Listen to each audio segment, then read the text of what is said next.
ইরে নবীর উম্মতের দল, নবী আমার ডাকতে বললেন, সাহাবীরা তোমরা যদি চার পদ্ধতিতে তওবা করতে পারো, চিল্লায় এখন কয় পদ্ধতি? চার পদ্ধতিতে কেউ যদি তোমরা তওবা করতে পারো, এই তওবাকে বলা হয় তাওবাতান নাসুহা। এই তওবা করার পরে এই গুনাহ আল্লাহ মাফ করলো কি করলো না এটাও আল্লাহ আপনাকে দেখায় দিবে। জোরে একবার বলেন না সুবহানাল্লাহ। জীবনে অনেক ওয়াজ শুনেছেন, বাজান গভীর মনোযোগ দেন। আল্লাহ রাব্বুল আলামিন আয়াত দান করে দিলেন, নবী আপনি উম্মতদেরকে বলে দেন আমি আল্লাহ তাআলা এর জন্য এই জন্য তোমারে আয়াত দেই নাই গো নবী, আপনার উম্মত গুনাহ করার পরে যদি তওবা করে ফিরে আসতে পারে আমি আল্লাহ আপনার উম্মতের তামাম গুনাহ মাফ করে দেব। জোরে বলেন না সুবহানাল্লাহ। এ বাজান কেন আপনি আমি কেউ চিরস্থায়ীভাবে দুনিয়ায় থাকবো না? এই দুনিয়া আপনার আমার থাকার জায়গা না। এই পৃথিবীর মায়া ত্যাগ করে আপনারে আমারে চলে যাওয়া লাগবে। এই দুনিয়া এতই খারাপ রে ভাই, আজকে যদি এই মুহূর্তে আপনি আমি মৃত্যুবরণ করি, এ বাজান কেন তওবার দরকার আছে? গভীর মনোযোগ দেন। রাত 1:10 এই কলিজার টুকরা একান্ত আপনজনেরা মা আমার যারা বসে আছেন এই গভীর রাত পর্যন্ত যারা বসে আছেন গো মা, লস করবেন না, লস করবেন না, গভীর মনোযোগ দেন। এই রাত 1:10 যদি আজকে আপনার আমার মৃত্যু হয়, হতেও পারে, কথা বলেন ঠিক কিনা?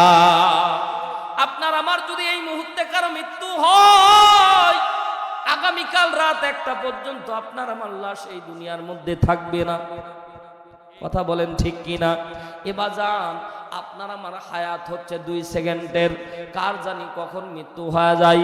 গত কয়েকদিন আগে টানা কয়েকদিন ভাজান রাস্তার মধ্যে চলতে ফিরতে দেখি এমন কিছু অ্যাক্সিডেন্ট চোখের সামনে পড়ে, একবারে 1 সেকেন্ডের ভিতর যুবক রাস্তায় পড়লো, অমনি একটা ট্রাক উপর দিয়ে চলে গেল। 1 সেকেন্ড শব্দ বলার সময় পর্যন্ত পায় না। এ বাজান আপনি আমি কেউ এই দুনিয়ার মধ্যে থাকবো না। এ বাজান পদ্মা নিশি মা বোনেরা এইখানে যারা বসে আছি, বাবা মা মারা গেছে এমন কে কে আছেন একটু হাত তুলেন তো দেখি। বাবা মা মারা গেছে, আল্লাহু আকবার। অনেক 80% এখানে যারা বসে আছি বাবা নাই মা নাই। এ বাজান গভীর মনোযোগ দেন, একটু বাস্তবতা একটু মিলায় নেন। দুনিয়ার মধ্যে একান্ত আপনজন হচ্ছে বাবা মা। পৃথিবীর মধ্যে সবচেয়ে দামি নিয়ামত হচ্ছে বাবা মা। যার বাবা মা নাই ও বুঝে বাবা মা হারানোর যন্ত্রণা। এ বাজান বাস্তবতা বোঝানোর জন্য কথা বলতেছি, পদ্মা নিশি আমার মা বোনেরা গভীর মনোযোগ দেন। বাবা মা যেদিন মারা যায় আমি খেয়াল করে দেখেছি মা বোনেরা কাটা কবুতরের মতো ছটপট ছটপট করে মা বোনদের জন্য। গত কয়েকদিন আগে এক মাহফিলের মধ্যে গেলাম, ওই মাহফিলের মধ্যে আমি টানা আজকে 5 বছর ধরে থাকি। মাহফিলের মধ্যে আমি যেই বাড়িতে বসলাম খানা খাইতে যাব, এমন সময় ও মা জননী আসার পরে কান্না করতেছে, হুজুর গো গত বছর আপনার ডান পাশে আমার বাজান খেয়েছিল, 1 মাস আগে আমার বাবা দুনিয়ার থেকে বিদায় নিয়ে চলে গেছে। আমি দেখলাম এত পরিমাণে কান্না করতেছে, আমি আস্তে করে সান্ত্বনা দিলাম, এ মা দুনিয়ায় আপনি আমি কেউ থাকবো না, দুনিয়ার মায়া ত্যাগ করে চলে যাওয়া লাগবে। আমি খেয়াল করে দেখলাম বাবা মার জন্য সন্তানের দরদ কত। এ বাজান একটু দিলের কানটা লাগিয়ে শোনেন, বিশ্বনবী আমার বলে, তিরমিজি শরীফের মধ্যে হাদিস এসেছে, সন্তান যদি 1 ফোঁটা চোখের পানি ফেলে আল্লাহর দরবারে কাঁদে, আল্লাহর দরবারে 1 ফোঁটা চোখের পানি ছেলে যদি আল্লাহরে ডাক দে, বলে আল্লাহ আমার বাবা মারে মাফ করে দাও, আমার আল্লাহ বলে চোখের পানি নাকের ডগায় আসার আগে আমি আল্লাহ ওই বাবা মার কবরটাকে জান্নাতের বাগান বানায় দিই। জোরে বলেন না সুবহানাল্লাহ। এই একান্ত আপনজনেরা গভীর মনোযোগ দেন। কার জানি বাবা নাই, কার জানি মা নাই, গো দিলটা নরম করে দেন। দেখেন তো 1 ফোঁটা চোখের পানি আসে কিনা।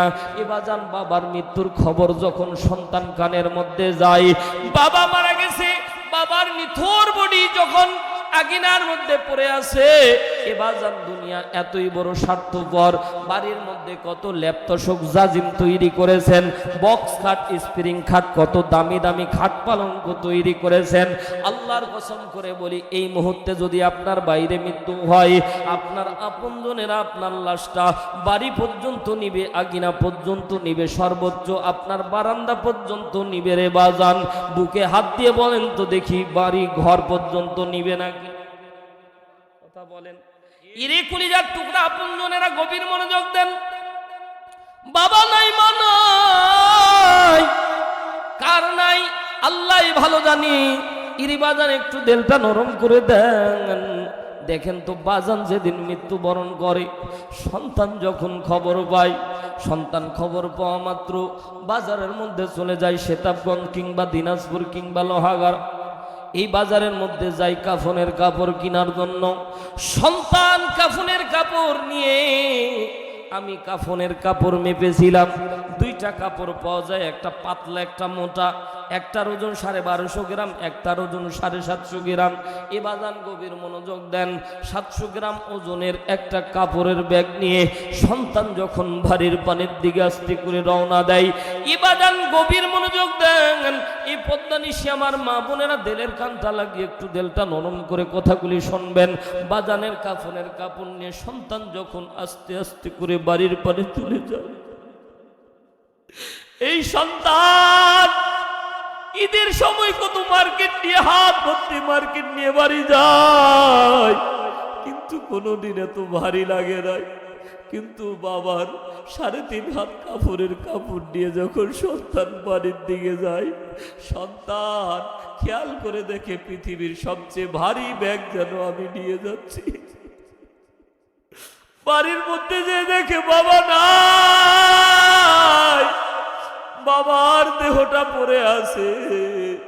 কন্যা সন্তান যারা আছে তারা হাউমাউ করে কান্না করে ডাক দে, বলে ভাই রে বাবা আর নাই। বাবারে বাবা বাবা বলে ডাক দিলেও বাবা আর সাড়া দেয় না। মা নাই, মা আর ডাকে সাড়া দিচ্ছে না রে ভাই। সন্তান, মেয়ে সন্তান আস্তে করে গোসল দিল, মায়ের পুরুষ সন্তান দেখবেন আস্তে করে বাবার গোসলটা দিয়ে কাফনের কাপড়টা ভিজিয়ে দিয়ে সন্তান রাত্রিবেলা সবাই ঘরে ঘরে চলে ঘুমায়, সন্তানের চোখে ঘুম নাই, সন্তান খাটলার পাশে বসে থাকে। এ বাজার কার জানি বাবা নাই, এতিম হয়ে কে জানি আছে রে বাজার। একটু দিলটা নরম করে বাস্তবতা একটু মিলায় দেখেন তো।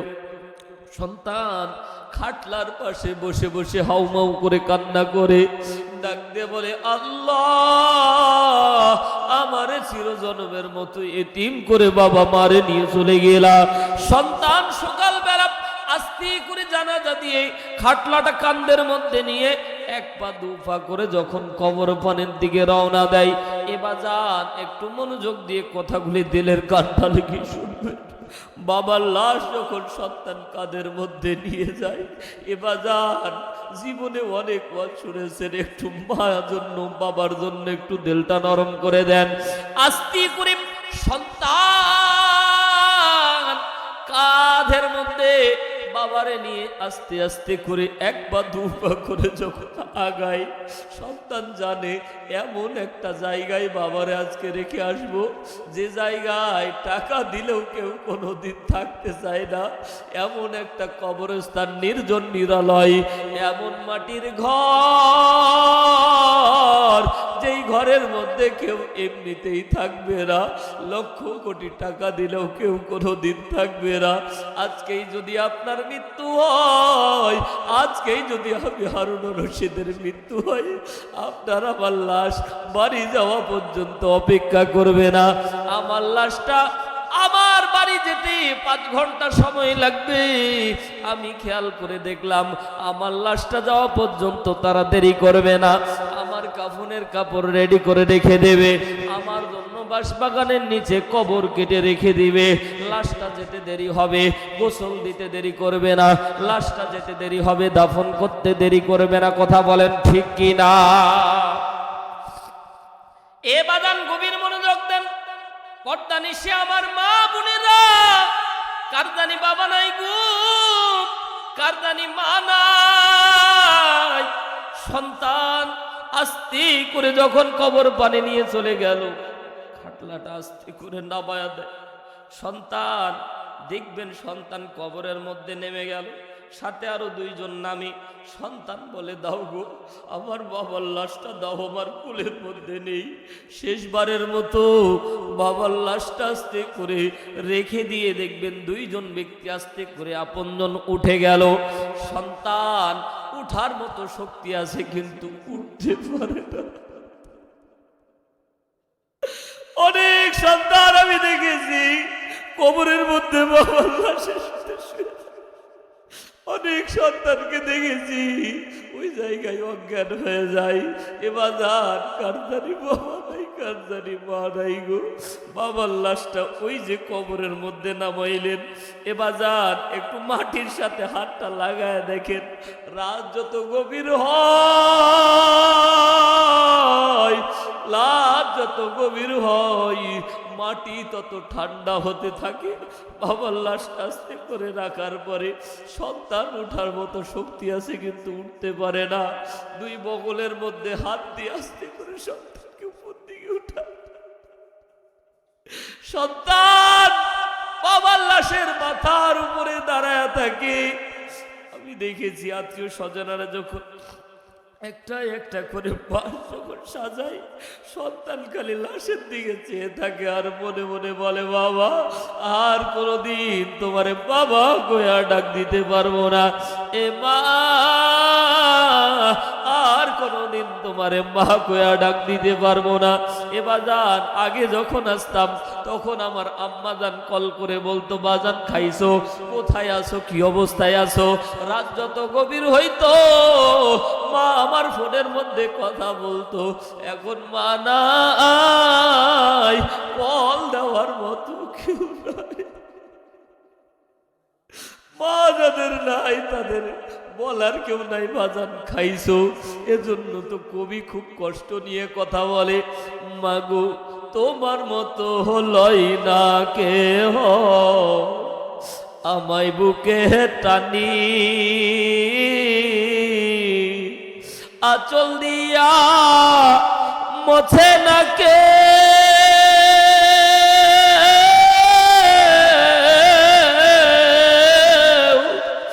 আঁচল দিয়া মোছে না কেউ আমার চোখের পানি।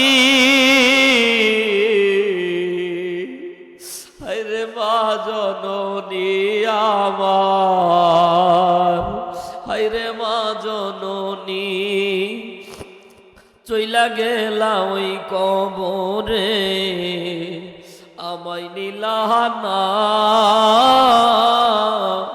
পথে পইরা কান্দি আমি নেই যে ঠিকানা। চইলা গেলা ওই কবরে আমায় নিলাহানা, পথে পইরা কান্দি আমি নেই যে ঠিকানা। জীবন আমার যাইব কেমনে একটু অভাবনী, হায়রে মা জননী আমার, হায়রে মা জননী, অনাদরে কাটে মাগো। আর তো খবর নেওয়ার কেউ নাই। অনাদরে কাটে মাগো আমার জীবন, ভাগ্য দোষে রইল বাবাই দূরেতে এখন। বাবা মারা গেলে, মা মারা গেলে বাবা সতীন হয়ে যায়। অনাদরে কাটে মাগো আমার জীবন, ভাগ্য দোষে রইল বাবাই দূরেতে এখন। তুমিও নাই, বাবাও নাই, আমি এতিম এমনি, হায়রে মা জননী আমার, হায়রে মা জননী। আল্লাহ নবী সাল্লাল্লাহু আলাইহি ওয়াসাল্লাম যখন মক্কার মধ্যে দ্বীনের দাওয়াত দিচ্ছিলেন, আল্লাহ নবী বারবার বলছিলেন, আল্লাহ তুমি এক ওমর রে আমারে দাও। এক ওমর বলতে হযরতে ওমর রাদিয়াল্লাহু তাআলা আনহু, আর একজন ছিল আবু জেহেল, এই দুইজনকে বলা হয় ওমর। আল্লাহ তুমি আমারে এক ওমর দাও। আল্লাহ নবী সাল্লাল্লাহু আলাইহি ওয়াসাল্লাম দারুল আরকামের মধ্যে বসে আছেন। খেয়াল করে দেখলেন হযরতে ওমরের ঘটনা আপনারা জানেন বাজার, এজন্য সেদিকে যাচ্ছি না। হযরতে ওমর গিরিপথ দিয়ে রাসূলের দরবারে চলে আসতেছে। আল্লাহ নবীর ডান পাশে ছিল হানজালা রাদিয়াল্লাহু তাআলা আনহু। আল্লাহু আকবার বলেন। হানজালা আস্তে করে তরবারি খোশমুক্ত করছে। ইয়া রাসূলুল্লাহ, আজকে ওমর যদি এসে, খাত্তাবের বেটা ওমর যদি এসে একটু উল্টা পাল্টা করে, আমি আমির হামজা, আমি আপনার চাচা বলতেছি, আজকে খাত্তাবের বেটা ওমরের কল্লা আমি উড়ায় দেব। আল্লাহু আকবার বলে। আল্লাহ নবী আস্তে করে চাচা আমির হামজার ঘাড়ের মধ্যে হাত দিলেন। চাচা থামেন। ওমর আমার কেমন জানি মনে হচ্ছে ওমর তরবারি দিয়ে কাউকে মারতে আসেনি, ওমর নিজে জবাই হতে এসেছে। আল্লাহ নবী সাল্লাল্লাহু আলাইহি সাল্লাম তাকায় আছে। হযরতে ওমর আস্তে করে তরবারিখানা রাসূলের কদমে জমা দিয়ে বললেন, ইয়া রাসূলুল্লাহ, মাথাটা নোয়া দিলাম, ইসলামের জন্য আমি ওমর ইবনুল খাত্তাবকে আপনি কবুল করে নেন। ইতিহাসের মধ্যে পাওয়া যায় আল্লাহ তাআলা কেন ওমরকে কবুল করেছিলেন, আবু জেহেলকে কেন কবুল করে নাই। পর্দা নিশা আমার মা বোনেরা, দিলের কানটা লাগিয়ে কথাগুলি শুনবেন। গল্প গুজব জীবনে অনেক করেছেন রে বাবা। এ বাবাজিরা যারা এখনো ঘুরে বেড়াচ্ছেন, হেদায়েত আল্লাহ সবার কপালে লিখে রাখেন। আরে বাজান, আমার আল্লাহ রাব্বুল আলামিন যাদেরকে কবুল করে তারাই কেবলমাত্র হেদায়েত পায়। জোরে বলেন না সুবহানাল্লাহ। আল্লাহ রাব্বুল আলামিন ডাক দিয়ে বললেন, নবী গো, আমি আল্লাহ রাব্বুল আলামিন এমনি এমনি ওমর ইবনুল খাত্তাবকে কবুল করি নাই গো নবীজি, এমনি এমনি কবুল করি নাই। এবাজান দিলের কানটা লাগিয়ে শোনেন, আমার দিকে তাকান। আল্লাহর নবীকে আল্লাহ রাব্বুল আলামিন বুঝায় দিলেন, নবী আমি ওমর ইবনুল খাত্তাবকে এমনি কবুল করি নাই, আবু জেহেলকে কেন আমি কবুল করি নাই এটাও আমি আল্লাহ তোমারে বুঝায় দিচ্ছি। ওমর ইবনুল খাত্তাব যখন ঘর থেকে বের হবে, নাঙ্গা তরবারি নিয়ে আল্লাহর নবীর গর্দান মোবারক কেটে ফেলবে। নাউজুবিল্লাহ, জোরে বলেন। আবু জেহেল, উতবা, সাইবা, মুগীরা দারুন নদওয়া বৈঠকের মধ্যে আইন পাশ করলো, মুহাম্মদের কাল্লা যে এনে দিতে পারবে 100 হাবশি ঘোড়া, 100 হাবশি উট, 100 হাবশি ঘোড়া এবং উট তাকে দান করা হবে। তদানীন্তন সময় এক একটা হাবশি ঘোড়ার দাম ছিল 1 লাখ টাকা। তার মানে 2 কোটি টাকা ঘোষণা দিয়ে দিয়েছে তদানীন্তন সময়। খেয়াল করে দেখেন মুসলমান, এখনকার সময় মিলিয়ন ট্রিলিয়ন টাকা। কথা বলেন ঠিক কি না? কেউ সাহস পায় না। ওমর ইবনুল খাত্তাব আস্তে করে তরবারিখানা আস্তে করে বের করে ফেললেন। আবু জেহেলকে ডাক দিয়ে বলছেন, আবু জেহেল, আমি খাত্তাবের বেটা ওমর গেলাম, মুহাম্মদের কাল্লা নিয়ে আসবো। জোরে বলেন না নাউজুবিল্লাহ। জানতো না ওমর, জানতো না খাত্তাবের ছেলে ওমর বিশ্ব নবীর কাল্লা যারা নিয়ে যেতে চেয়েছে আল্লাহ রাব্বুল আলামিন তাদের কল্লা এই দুনিয়া থেকে বিদায় করে দিয়েছে। কথা আওয়াজ তুলে বলেন ঠিক কি না? একটু নবীর মায়ায় আওয়াজ তুলে বলেন না ঠিক কি না? সম্মানিত ভাইরা আমার, হযরত ওমর বিশ্ব নবীর কল্লা নেওয়ার জন্য ঘর থেকে যখন বের হয়েছে, প্রতিমধ্যে মুনাইমের সাথে দেখা। ডাক দিয়ে বললেন, খাত্তাবের বেটা ওমর নাঙ্গা তরবারি নিয়ে কই যান? বলছে মুহাম্মদের কল্লা নিয়ে আসবো। সাথে সাথে মুইম ডাক দিয়ে বললেন, আগে নিজের ঘর সামলান, আপনার বোন ভগ্নিপতি তো ইসলাম ধর্ম কবুল করেছে, নিজের চরকায় আগে তেল দেন, তারপর মানুষের কাছে যান। আল্লাহু আকবার। দেখেন ইসলামের মোড় কোন দিকে ঘুরে যায়। হযরতে ওমর রাগান্বিত হয়ে বলে, কি বলতেছো? বলছি সত্যি বলতেছি, আমি দেখেছি তোমার বোন ফাতিমা আর তোমার ভগ্নিপতি না কালেমা পরে মুসলমান হয়েছে। আগে ঘর সামলাও, তারপরে বাইরে যে তুমি মুহাম্মদের কল্যাণ নিয়ে আসো। তাৎক্ষণিকভাবে হযরত ওমর পথ চেঞ্জ করে নিজের বোনের বাড়ির দিকে রওনা দিয়েছে। এক পর্যায়ে বোনের বাড়ির দিকে তাকায় দেখে বোনের দরজার মধ্যে যখন গেছে, গুনগুন করে কুরআনুল কারীমের আয়াত তেলাওয়াত শুনে হযরতে ওমর আশ্চর্য হয়ে গেছে। লম্বা সময় পর্যন্ত আসহাবে রাসূলের ইতিকথা এই জায়গায় ওমর ইবনুল খাত্তাবের জিন্দেগি পড়ে দেখেন। ওমর ইবনুল খাত্তাব লম্বা সময় পর্যন্ত কুরআনুল কারীমের আয়াত শুনতেছিল, মনটা বিগলিত হয়ে যায়। হযরতে ওমর লম্বা সময় পর্যন্ত কোরআনের আয়াত শুনে হযরতে ওমরের মনটা ঠান্ডা হয়ে যায়। মনে মনে ভাবে, এ কেমন কেমন কেমন কেমন কোন বাণী যেন তেলাওয়াত করতেছে, আমি ওমরের মন যেন ছুঁয়ে ছুঁয়ে যাচ্ছে। হযরতে ওমর তেলাওয়াত শুনে কেমন জানি তেলাওয়াতের প্রেমে পড়ে যায়।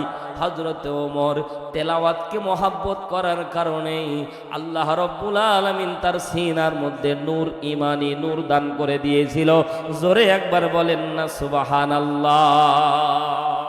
পরবর্তীতে হযরত ওমর রাদিয়াল্লাহু তাআলা আনহু ঘরের ভিতরে প্রবেশ করে যখন ফাতিমা, হযরত ওমরের বোনের নাম ছিল ফাতিমা, ফাতিমার কাছে গিয়ে যখন প্রহার করতেছে, ফাতিমা বলতেছেন, এ খাত্তাবের ছেলে ওমর, তোমার শরীরে খাত্তাবের রক্ত প্রবাহিত, আমি ফাতিমার শরীরেও খাত্তাবের রক্ত প্রবাহিত।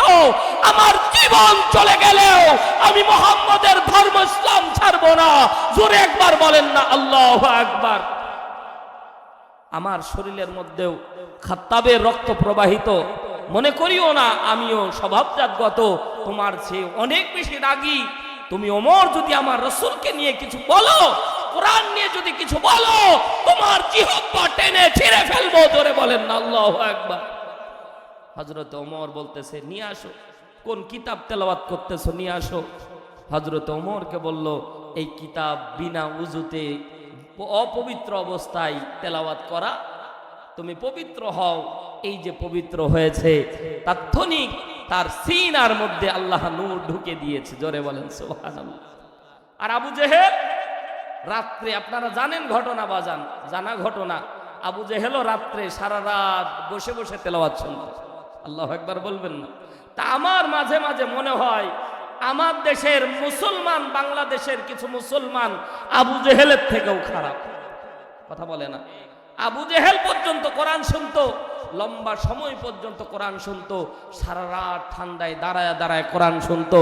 সকাল হতো যখন বাড়িতে দৌড় মারতো, তখন ওতবা সাইবার সাথে দেখা হয়ে যেত। বলে না তা খবর কি? বলে রাত্রে তেলাওয়াত না শুনলে আমার মনটা ভরে না। সুবহানাল্লাহ বলেন। এক আবু জেহেল কট্টর কাফের, কোরআনের বিরোধিতা করে, সেও কোরআন শোনে। আর কপাল পোড়ারা যারা ঘুরে বেড়াচ্ছে, বুঝতে হবে এদের শরীরে আবু জেহেল রক্ত প্রবাহিত। কথা আওয়াজ তুলে বলেন ঠিক কিনা? আল্লাহর দরবারে চাইতে হবে, তবে চাওয়ার একটা মাধ্যম আছে। আপনি একাই, আপনি নিজে নিজে মাতব্বরি করে নিজের মন মতো চাইবেন, হবে না। এই জন্যই তো আল্লাহ রব্বুল আলামিন লক্ষাধিক পয়গম্বরকে আল্লাহ রব্বুল আলামিন পাঠায় দিয়েছে, যাও শিক্ষাদান করো উম্মতদেরকে, শিক্ষাদান করো উম্মতদেরকে। এভাবে আমি আল্লাহরে ডাক দিতে দেরি হবে, আমি আল্লাহ ডাক দিলে ডাকে সাড়া দিতে দেরি করব না। জোরে বলেন না সুবহানাল্লাহ। আপনার আমার জিন্দেগিতে বলেন তো গুনাহ আছে না নাই? এ যুবক ভাইয়েরা কথা বলো, গুনাহ আছে না নাই? বালেগ হওয়ার পর থেকে মা বোন সহ বলেন তো আপনার আমার জীবনে গুনাহ আছে না নাই? কম আর বেশি, কেউ বেশি গুনাহ করি, কেউ কম করি, কিন্তু গুনাহ আছে। এ মা বোনেরা, দিলের কানটা লাগিয়ে শুনেন, জীবনে অনেক ওয়াজ শুনেছেন কোরআনুল কারীম থেকে, সাচ্চা আয়াত, বাস্তবতার আলোকে আয়াতের নাম্বার, হাদিসের নাম্বার বলে বলে ওয়াজ করব ইনশাআল্লাহ। ভুল ধরার কোনো চান্স নাই, এখনই সার্চ দিবেন পেয়ে যাবেন। আমি ভুল ব্যাখ্যা দিয়ে যাব, ব্যাপারটা এমন না আয়াত নাম্বার হাদিস নাম্বার বলে বলে আলোচনা করব ইনশাআল্লাহ। আল্লাহ রাব্বুল আলামিন ওয়াদা করছে, ওয়াদাল্লাহি হাক্ক, আল্লাহর ওয়াদা সত্য। আল্লাহ বলছেন বান্দা আমি আল্লাহর কাছে তোমরা মাফ চাইবা, আমি আল্লাহর কাছে মাফ চাইতে দেরি হবে, আমি আল্লাহ তোমার মাফ করতে দেরি করব না। কিন্তু কি পদ্ধতি, এই পদ্ধতিটাই আজকে আমরা শিখব ইনশাআল্লাহ। কারণ আল্লাহ তাআলা বলছেন হাবিব আপনি উম্মতদেরকে বলে দেন অল্প হায়াতের জিন্দেগিতে আপনার উম্মত যদি গুনাহ নিয়ে কেউ কবরে যায়, আল্লাহু আকবার, মুসনাদে আহমদ 1852 নম্বর হাদিস, আল্লাহ নবী সাল্লাল্লাহু আলাইহি সাল্লাম বলেন গুনাহ নিয়ে যদি আমি কবরে যাই, কবরটা আল্লাহ রাব্বুল আলামিন জাহান্নামের টুকরা বানায় দিবে। জোরে একবার বলেন নাউযুবিল্লাহ। আর যদি ঈমান নিয়ে আমল নিয়ে কবরে যেতে পারেন, কবরে যেতে দেরি হবে, আল্লাহ রাব্বুল আলামিন কবরটা জান্নাতের বাগান বানাতে দেরি করবে না। জোরে একবার বলেন না সুবহানাল্লাহ। আরো জোরে আওয়াজ তুলে বলেন না সুবহানাল্লাহ। সম্মানিত ভাইয়ের আমার, পদ্মানিশি আমার মা বোনেরা গভীর মনোযোগ দিয়ে শোনেন। আল্লাহ রাব্বুল আলামিন চায় না আমি জাহান্নামী হয়ে যাই। শয়তানকে আল্লাহ তাআলা সুপ্রিটে পাওয়ার দান করেছে। শয়তান আপনাকে আমাকে কনভার্ট করে জাহান্নামের পথের দিকে নিয়ে যাবে। আল্লাহ রাব্বুল আলামিন ডাক দিয়ে বললেন নবী আপনি আপনার উম্মতদেরকে বলে দেন, আপনার উম্মতের নর এবং নারী ভুল পথে যাওয়ার পরে যখন ফিরে আসবে, আমি আল্লাহর দরবারে যখন ফিরে আসবে, আমি আল্লাহর দরবারে ফিরে আসতে দেরি হবে, আমি আল্লাহ মাফ করতে দেরি করব না। জোরে একবার বলেন না সুবহানাল্লাহ। আমি জানি প্রেমের পাগল সে তো মদিনায়, প্রেমানলে ডুবে মরি, প্রেমানলে ডুবে মরি, ও হে রব্বানা আমি জানি প্রেমের পাগল সে তো মদিনায়। জোরে বলেন না মারহাবা। আল্লাহর নবীকে আল্লাহ ডাকতে বলছেন নবী গো, ইয়া রাসূলুল্লাহ, ইয়া হাবিবাল্লাহ, ওগো পয়গম্বর আপনি আপনার উম্মতদেরকে বলে দেন দুনিয়ায় কেউ তো থাকতে পারবেন না চিরস্থায়ী ভাবে। সূরা মুলকের 2 নম্বর আয়াতে আমার আল্লাহ রাব্বুল আলামিন বলেন আল্লাযী খালাকাল মাউতা ওয়াল হায়াতা লিয়াবলুয়াকুম আইয়ুকুম আহসানু আমালা ওয়া হুয়াল আজিজুল গফুর।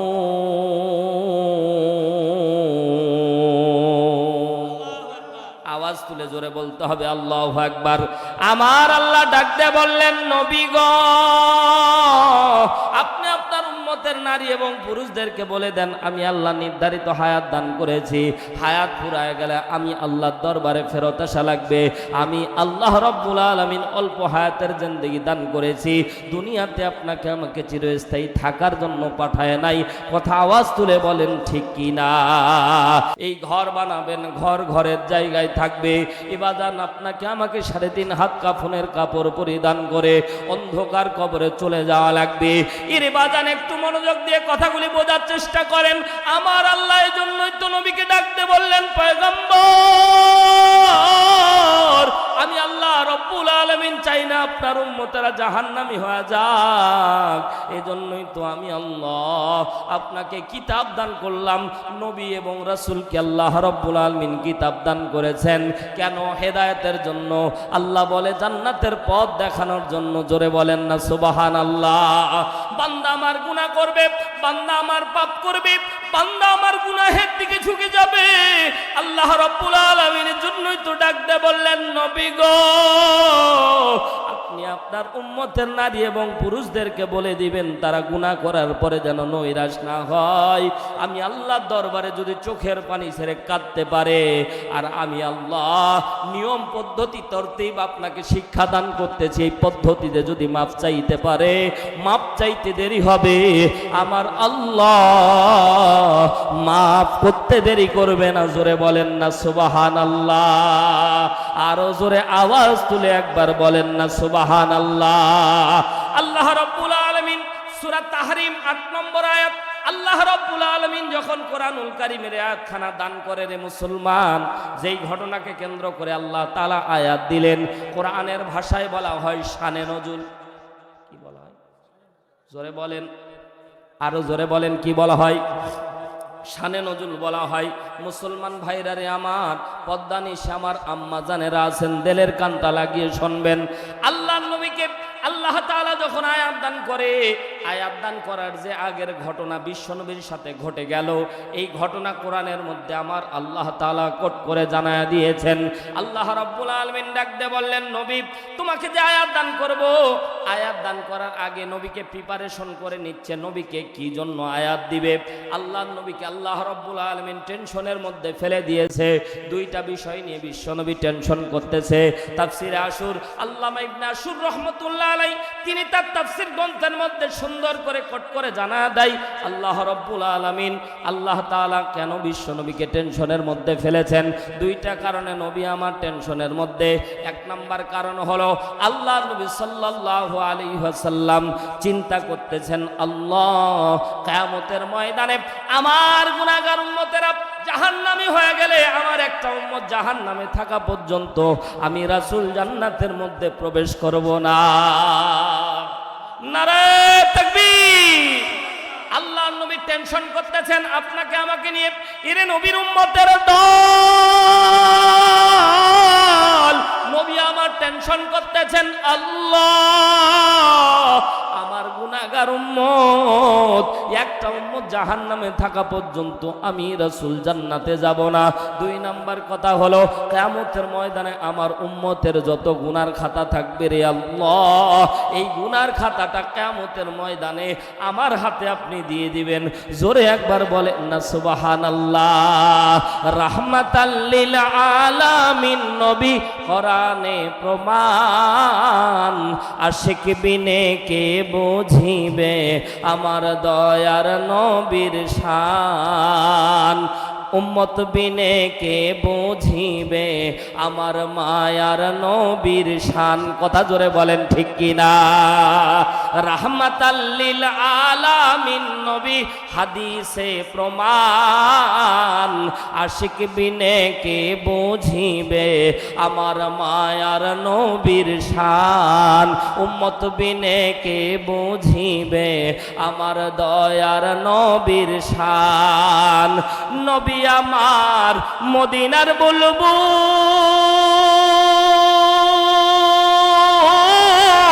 আমার আল্লাহ প্রেম করিয়া নামটি দিলেন মুহাম্মদ রাসূল। মারহাবা বলে, আওয়াজ তুলে বলেন মারহাবা। নবী আমার মদিনার বুলবুল, আমার আল্লাহ ভালোবেসে নামটি দিলেন হাবিবে রাসূল। সেই নবীকে না মানিলে, সেই নবীকে না চিনিলে, সেই নবীকে না বুঝিলে থাকবে না ঈমান।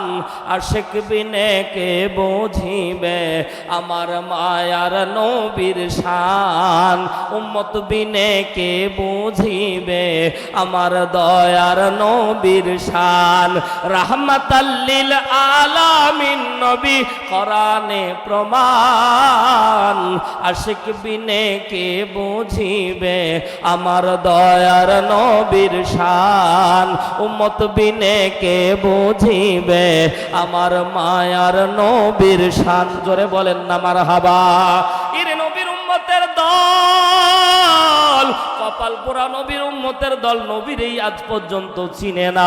এরে মুসলমান, নবী আমার টেনশন করতেছেন, আল্লাহ কিয়ামতের ময়দানে আমার গুনাহগার উম্মত জাহান্নামে চলে গেলে আমি রাসূল জান্নাতে প্রবেশ করব না। আল্লাহ নবীকে আল্লাহ তাআলা ডাক দিয়ে বললে, কুল্লু উম্মাতিন ইয়াদখুলুল জান্নাহ। আল্লাহ নবীকে আল্লাহ রাব্বুল আলামিন বললেন, নবী গো আমি আল্লাহ সবার জন্য জান্নাতকে হারাম করে দিয়েছি।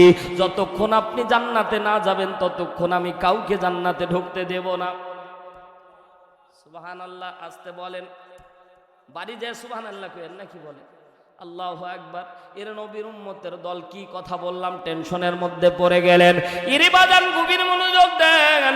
নবী যতক্ষণ পর্যন্ত জান্নাতে না ঢুকবে ততক্ষণ আল্লাহ কাউকে জান্নাতে ঢুকাবে না। এই নবী বলতেছেন, আল্লাহ আমার একটা উম্মত জাহান্নামে থাকা পর্যন্ত আমি নবী জান্নাতে প্রবেশ করব না। জোরে একবার বলেন না সুবহানাল্লাহ। আপনাদের আওয়াজ দেখে মনে হচ্ছে আমার মা বোনদেরকে আমি সুবহানাল্লাহ কইতে কইলে এর থেকে জোরে কবে হবে? আল্লাহু আকবার, নারে তাকবীর, নারে তাকবীর, নারে রিসালাত, নারে তাকবীর। সম্মানিত ভাইরা আমার, নবী আমার টেনশন করতেছেন, আল্লাহ আমার গুনাহগার উম্মত একটা উম্মত জাহান্নামে থাকা পর্যন্ত আমি নবী জান্নাতে যাব না। আল্লাহু আকবার বল। আল্লাহ রাব্বুল আলামিন বিশ্ব নবীকে টেনশনের মধ্যে ফেলে দিয়েছেন। নবী আমার টেনশন করতেছেন, রাত্রিবেলা ঘুমাতে যাবেন। আম্মা জান আয়েশা ডাক দিয়ে বলছেন, নবী গো আপনার চেহারার মধ্যে কেমন জানি একটা টেনশনের ভাব দেখা যায়। ইরে বাজান আমার, আল্লাহ রাব্বুল আলামিন আপনার আমার মুখমণ্ডলটাকে এত সুন্দর করে সাজিয়েছেন, মুখ দেখলেই বোঝা যায় ব্যক্তিটা রাগে আছে না এমনি স্বাভাবিক আছে। কথা বলেন, আমার দিকে তাকান, বলেন তো মুখ দেখলেই বোঝা যায় কি যায় না? নবী আমার টেনশন করতেছেন। আম্মা জান হযরতে আয়েশা রাদিয়াল্লাহু তাআলা আনহা ডাক দিয়ে বলছেন, নবী গো আপনি কি নিয়ে টেনশন করতেছেন বলেন তো একটু। আমি আয়েশার সাথে যদি আপনি শেয়ার করেন তাহলে আমি আয়েশা আপনার মনটা অনেকটা হালকা হয়ে যেতে পারে। এবার জান বাস্তবতার কথা বোঝার চেষ্টা করবেন। আপনি আমি যখন কোনো দুঃখের মধ্যে থাকি, আপনি আমি যখন কোনো কিছু নিয়ে টেনশন করি, তখন একান্ত আপনজন বন্ধু বান্ধব কিংবা স্ত্রীকে বললেই মনটা হালকা লাগে। কথা বলেন ঠিক কিনা? এবার জান এই জন্য আয়েশা ডাকতে বলছেন, নবী গো আপনি যদি আমার সাথে বিষয়টা শেয়ার করতেন আপনার মনটা হালকা হয়ে যেত। নবী আমার ডাকতে বললেন, আয়েশা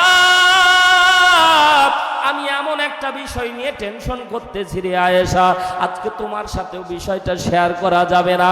আমি যদি শেয়ার করি তো আমার আল্লাহর সাথেই করব, অন্যথায় কারো সাথে আমি শেয়ার করব না। জোরে একবার বলেন না সুবহানাল্লাহ। নবী আমার সারা রাত কাটিয়ে দিলেন। সকালবেলা ফজরের নামাজ নবী আদায় করতে গিয়েছেন। ফজরের সময় আল্লাহু আকবার বলে নামাজে ইমামতি করতেছেন, কিন্তু নবীর মন বসতেছে না তেলাওয়াতের মধ্যে। নবী কেমন জানি বেকুল হয়ে গেছে। এরে নবীর উম্মতের দল গভীর মনোযোগ দেন, পর্দা নিশে আমার মা বোনেরা। আল্লাহর নবী টেনশনের মধ্যে তেলাওয়াত করতেছেন। এবার যান টেনশনের মধ্যে পড়ে গেলে নিজেকে অস্বাভাবিক মনে হয়। নবী আমার টেনশন করতেছে দুইটা বিষয় নিয়ে। এক নাম্বার, আমার একটা উম্মত জাহান্নামে থাকা পর্যন্ত আমি জান্নাতে যাব না। দুই নাম্বার টেনশনের কারণ মুহাদ্দিসিন ইকরাম ব্যাখ্যা করে, আমার উম্মতের গুনার কিতাব কিয়ামতের ময়দানে আমার হাতে আপনি দিয়ে দিবেন। জোরে বলেন না সুবহানাল্লাহ। তার মানে নবী কাকে নিয়ে টেনশন করতেছে? জোরে বলেন। এবার যান উম্মত তো চাস্তো কথা বলেন আমাদেরকে নিয়ে, এটা তো বুকের পাটা। এর মতো দামি কথা আর পৃথিবীতে হতে পারে না, কারণ নবীর উম্মত হওয়ার জন্য নবীরা পর্যন্ত কেঁদেছে। সেই নবীর উম্মত আমরা। আল্লাহু আকবার বলেন। তাহলে আওয়াজ তুলে বলেন কাদেরকে নিয়ে? আমাদেরকে নিয়ে। জোরে বলেন কাদেরকে নিয়ে? আমাদেরকে নিয়ে নবী টেনশন করতেছে। আল্লাহ নবী ফজরের নামাজ পড়ে আস্তে করে মুসল্লা ঘোরায় ফেললেন। সাহাবীদের দিকে মুখ ফিরে আছেন। সাহাবীর মাঝ থেকে সাহাবীরা ভয়ে নবীর সাথে কেউ কথা বলতেছে না। কিরে নবী এরকম টেনশনের মধ্যে?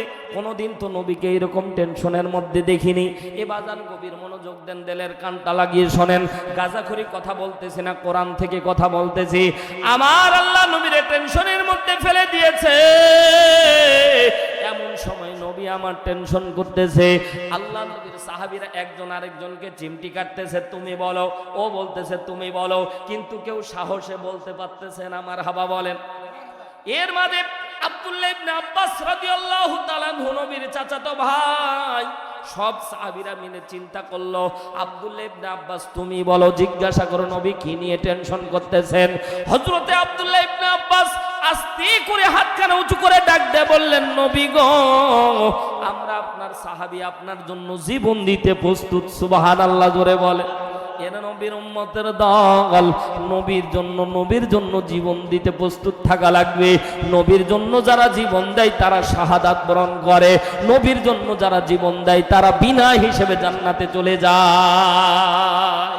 এজন্যই তো বলে নবীর প্রেমে পাগল যারা প্রেম খেলা খেলে, কথা বলে না, নবীর প্রেমে পাগল যারা প্রেম খেলা খেলে, নবীর প্রেমে ওয়াসকুরুনি দ্বন্দ্ব দেয় ফেলে, নবীর প্রেমে পাগল যারা প্রেম খেলা খেলে।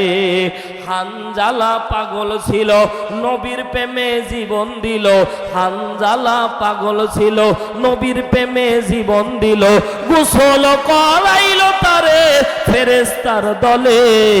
নবীর প্রেমের পাগল যারা।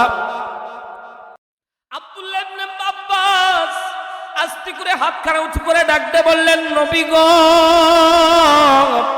ইয়া রাসূলুল্লাহ, আপনি যদি আপনার মনের কথাগুলি আমাদেরকে বলেন, আমরা সাহাবীরা আপনার জন্য জীবন দিতে প্রস্তুত। কে আপনাকে কষ্ট দিল, কেন আপনি টেনশন করতেছেন বলেন। এরে নবীর উম্মতের দল, এ পদ্মা নিশি মা বোনেরা গভীর মনোযোগ দিয়ে শোনেন গো মা। জীবনে অনেক ওয়াজ শুনেছেন, আল্লাহ নবী সাল্লাল্লাহু আলাইহি ওয়াসাল্লামের জিন্দেগি পড়ে দেখেন, সর্বপ্রথম একজন মহিলাকে আল্লাহ জান্নাতের সার্টিফিকেট দিয়েছিল, নাম তার হযরতে খাদিজা রাদিয়াল্লাহু তাআলা আনহা। জোরে একবার বলেন না সুবহানাল্লাহ। আল্লাহ রাব্বুল আলামিন শাহাদাতে রোমিও সুধা এক নারীকে দান করেছিলেন, নাম তার হযরতে সুমাইয়া। ইসলামের প্রথম শহীদ হয় আম্মাজান সুমাইয়া। এর বাজান জীবনের মধ্যে কত ওয়াজ শুনেছেন, এ পদ্মানিশি মা বোনেরা দিলের কানটা লাগিয়ে শোনেন। আল্লাহ রাব্বুল আলামিন এই সমাজের মধ্যে সবচেয়ে দামি করে আপনাদেরকে তৈরি করেছে, জোরে বলেন না সুবহানাল্লাহ। মণি মুক্তা খোলামেলা পাওয়া যায় না, সমুদ্রের নিচে অতল গহ্বরের মধ্যে, তারপরও আবার দুইটা ঢাকনা দিয়ে এমন ভাবে আবৃত থাকে, এটার নাম মণিমুক্তা। আল্লাহ তাআলা তোমাদেরকে মণিমুক্তা বানিয়েছে। ইরে বাজান গভীর মনোযোগ দেন। যে সকল মা বোন স্বামীকে মনে করেন, অনেক মা বোন স্বামীর বিরুদ্ধে সাক্ষী দান করেন, স্বামী আমার কথা শোনে না, স্বামী আমার কথা শোনে না। আমার আল্লাহ কোরআনের মধ্যে দুইটা আয়াত দান করেছে, দুইটা আয়াতের আমল করলে স্বামী কোনোদিন অবাধ্য হবে না। জোরে একবার বলেন না সুবহানাল্লাহ। আমার আল্লাহ কোরআনুল কারীমের মধ্যে দুইটা আয়াত দান করেছে রে বাজান, যে দুইটা আয়াত আপনি আমি যদি আমল করি, কোনোদিন আপনার আমার স্ত্রী অন্য পথে যাবে না, কোনোদিন আপনার আমার স্ত্রী আপনাকে আমাকে ছেড়ে যাবে না। এ বাজান আমি ইসলামী বিশ্ববিদ্যালয় থেকে অনার্স মাস্টার্স, এই দিকে ডাবল কামিল ট্রিপল কামিল করেছি তাফসীর হাদিসে, অনেক বেশি কোরআন নিয়ে গবেষণা করেছি। আল্লাহ রাব্বুল আলামিন এমন কিছু আয়াতের আমল আপনাকে আমাকে দিয়েছে, যে আমলগুলি আপনি আমি করলে আপনার আমার সংসারটা জান্নাতের সংসারে পরিণত হবে। জোরে একবার বলেন না সুবহানাল্লাহ। এ মা বোনেরা যারা স্বামীকে অভিযোগ দাও, আমি বলবো ফেরাউনের মতো খারাপ স্বামী তো তোমাকে আল্লাহ তাআলা দেয় নাই। ফেরাউনের ঘরে আম্মাজান আসিয়া রাদিয়াল্লাহু তাআলা আনহা, সূরা তাহরিমের 10 নম্বর আয়াত খুলে দেখবেন, আল্লাহ বলে রব্বিবনি লি। আল্লাহ তাআলা কোরআনের মধ্যে আয়াত দান করে আসিয়ার জন্য আল্লাহ তাআলা জান্নাতের ভিতর জান্নাতে একটা ঘর বানায় দিয়েছে। আসিয়া যেদিন মৃত্যুবরণ করে, আসিয়া ডাক দে বলেন, আল্লাহ রে, আমি তোমার জন্য জীবন দিচ্ছি রে আল্লাহ। এ রব্বুল আলামিন, আমি তোমার জন্য জীবন দান করতেছি আল্লাহ, তোমার পাশে আমি জান্নাতের ঘর দেখতে চাই। আমার আল্লাহ তাআলা আসিয়ার জন্য আল্লাহর পাশে একটা জান্নাতের ঘর বানায় দিয়েছে। জোরে একবার বলেন না সুবহানাল্লাহ। এ মা বোনেরা গভীর মনোযোগ দিয়ে শোনেন গো মা, অনেক ওয়াজ নিয়ে এসেছি আপনাদের জন্য। এই যে ওয়াজখানা বলতেছি গুনাহ মাফের জন্য, এই ওয়াজখানা সবার দরকার আছে না নাই? আসতে বললেন কেন? জোরে বলেন আছে না নাই? এ মা বোনেরা, জীবনে যত গুনাহ করেছেন, গুনাহ মাপ চাইলেই আমার আল্লাহ মাফ করে দিবে। এ মা বোনেরা, একটু দিলের কানটা লাগিয়ে শোনেন, যে আলোচনা করতেছি এটা শুধু পুরুষের জন্য না গো মা। জীবনে যত গুনাহ করেছেন, আমার আল্লাহ বলছেন, নবী আমি আল্লাহ আপনার উম্মতের নারী এবং পুরুষদের তামাম গুনাহ মাফ করে দিব। জোরে বলেন না সুবহানাল্লাহ। আব্দুল্লাহ ইবনে আব্বাস হাতখানা উঁচু করে ডাকতে বললেন, নবী আপনি কি নিয়ে টেনশন করতেছেন একটু বলে দেন। নবী আমার ডাক দিয়ে বললেন, সাহাবীরা আমার মনটা চাচ্ছে তোমাদেরকে কথাটা বলে দেই, কিন্তু না গো না, না গো না, আমি তোমাদেরকে বলবো না। গত রাত্রে আমার হুমায়রা, আমার আয়েশা আমার কাছে এই কথা জানতে চেয়েছিল, আমি তারেও বলি নাই। এ সাহাবীরা মন খারাপ করো না, আমি রাসূল এমন একটা মুরাকাবার ভিতরে আছি রে সাহাবীরা। আমার আল্লাহ তাআলা যদি উম্মতের জন্য আয়াতখানা দান করে, উম্মতের জন্য কোনো সলিউশন দান করে, উম্মতের জন্য কোনো উপায় দান করে, তাহলেই কেবলমাত্র তোমাদেরকে বলবো, জোরে একবার বলেন না সুবহানাল্লাহ। আমি জানি প্রেমের পাগল সে তো মদিনায়, প্রেমানলে ডুবে মরি, প্রেমানলে ডুবে মরি, ওহে রব্বানা আমি জানি প্রেমের পাগল সে তো মদিনায়। জোরে বলেন মারহাবা। নবী চলে গেলেন, সারাদিন নবী টেনশন করে। অনেক মানুষ নবীরে জিজ্ঞাসা করে, নবী কেন টেনশন করতেছেন, কিন্তু কারো সামনে নবী আমার বলে না। বিশ্ব নবী যখন ঘুমিয়েছে, জিবরাইল আমিন চলে এসেছে। জোরে একবার বলেন না সুবহানাল্লাহ। আল্লাহর নবী যখন ঘুমের মধ্যে এশারের সালাত আদায় করে নবী তাড়াতাড়ি ঘুমিয়ে যেতেন। আপনি আমিও এই আমলটা করব। আল্লাহ রাব্বুল আলামিন বিশ্ব নবীর কাছে জিবরাইলকে পাঠিয়ে দিলেন। জিবরাইল এসে সালাম দান করলেন, আসসালামু আলাইকা ইয়া রাসূলুল্লাহ। মারহাবা বলেন। জিবরাইল সালাম দিয়ে দিলেন, নবী গো আমাকে আল্লাহ তাআলা পাঠিয়েছেন, বলেন কি নিয়ে টেনশন করতেছেন। এ পয়গম্বর বলেন আপনি কি নিয়ে টেনশন করেন, আল্লাহ সন্ধান করবেন। হযরত বিশ্বনবী সাল্লাল্লাহু আলাইহি ওয়াসাল্লাম রাহমাতাল লিল আলামিন নবী আমার ডাক দিয়ে বলেন, জিবরাইল ভাই আজকে তুমি রাগ করো না, তোমাকে আমি অন্তর থেকে ভালোবাসি, আই লাভ ইউ, কিন্তু আজকে তোমাকে আমি বলবো না, কারণ আমার হুমায়রা জিজ্ঞাসা করেছিল, আমি তারেও বলিনি। এ জিবরাইল আমার সাহাবীরা জিজ্ঞাসা করেছিল, তাও বলি নাই। আমি আল্লাহ ছাড়া কাউরের সাথে আজকে কথা বলতে চাই না। আল্লাহু আকবার। জোরে বলো না আল্লাহু আকবার। জোরে বলতে হবে আল্লাহু আকবার। হযরতে জিবরাইল মুচকি হাসি দিয়ে ডাকতে বললেন, নবী গো জানি জানি আজকে আপনি আল্লাহ ছাড়া কারোর সাথে কথা বলবেন না। আমি জিবরাইল এসেছিলাম শুধুমাত্র সম্বোধন করে দেওয়ার জন্য, পরীক্ষা করার জন্য। এখন কথা বলবেন যিনি, আল্লাহ রব্বুল আলামিন তিনি। জোরে একবার বলেন না সুবহানাল্লাহ। আল্লাহ তাআলা জিবরাইলকে স্কিপ করে দিলেন। জিবরাইল চলে গেল, মধ্যখানে আর কেউ নাই। আমার আল্লাহ বিশ্বনবীকে সালাম দিচ্ছেন, আসসালামু আলাইকা ইয়া হাবিবাল্লাহ। জোরে একবার বলেন না সুবহানাল্লাহ। সালাম দিচ্ছেন কে? আল্লাহ। এবার যান আসতে বললেন কেন? জোরে বলেন না কে? আল্লাহ। একটু দিল খুলে বলেন না কে? আরো জোরে আওয়াজ তুলে বলেন না কে? আল্লাহ বিশ্বনবীকে সালাম দান করলেন। আমরা কপাল পোড়া, আমরা যখন মুরব্বী হই আমরা খালি যুবকদের দিকে চায়া থাকি, কি রে সালাম দেয় না কে? কথা কয় না, ঠিক না? ঠিক না? আল্লাহ তাআলা বিশ্বনবীকে সালাম দান করতেছে। আল্লাহ রাব্বুল আলামিন মুফাসসিরিন একরাম বলে, মারিফুল কোরআনের মুসান্নিফ প্রমাণ করে আল্লাহ কেন সালাম দিলেন। তাফসীরের ভাষায় শোনেন। এ যুবক ভাই, গল্প করা যাবে না, আমার দিকে তাকান, গভীর মনোযোগ দেন।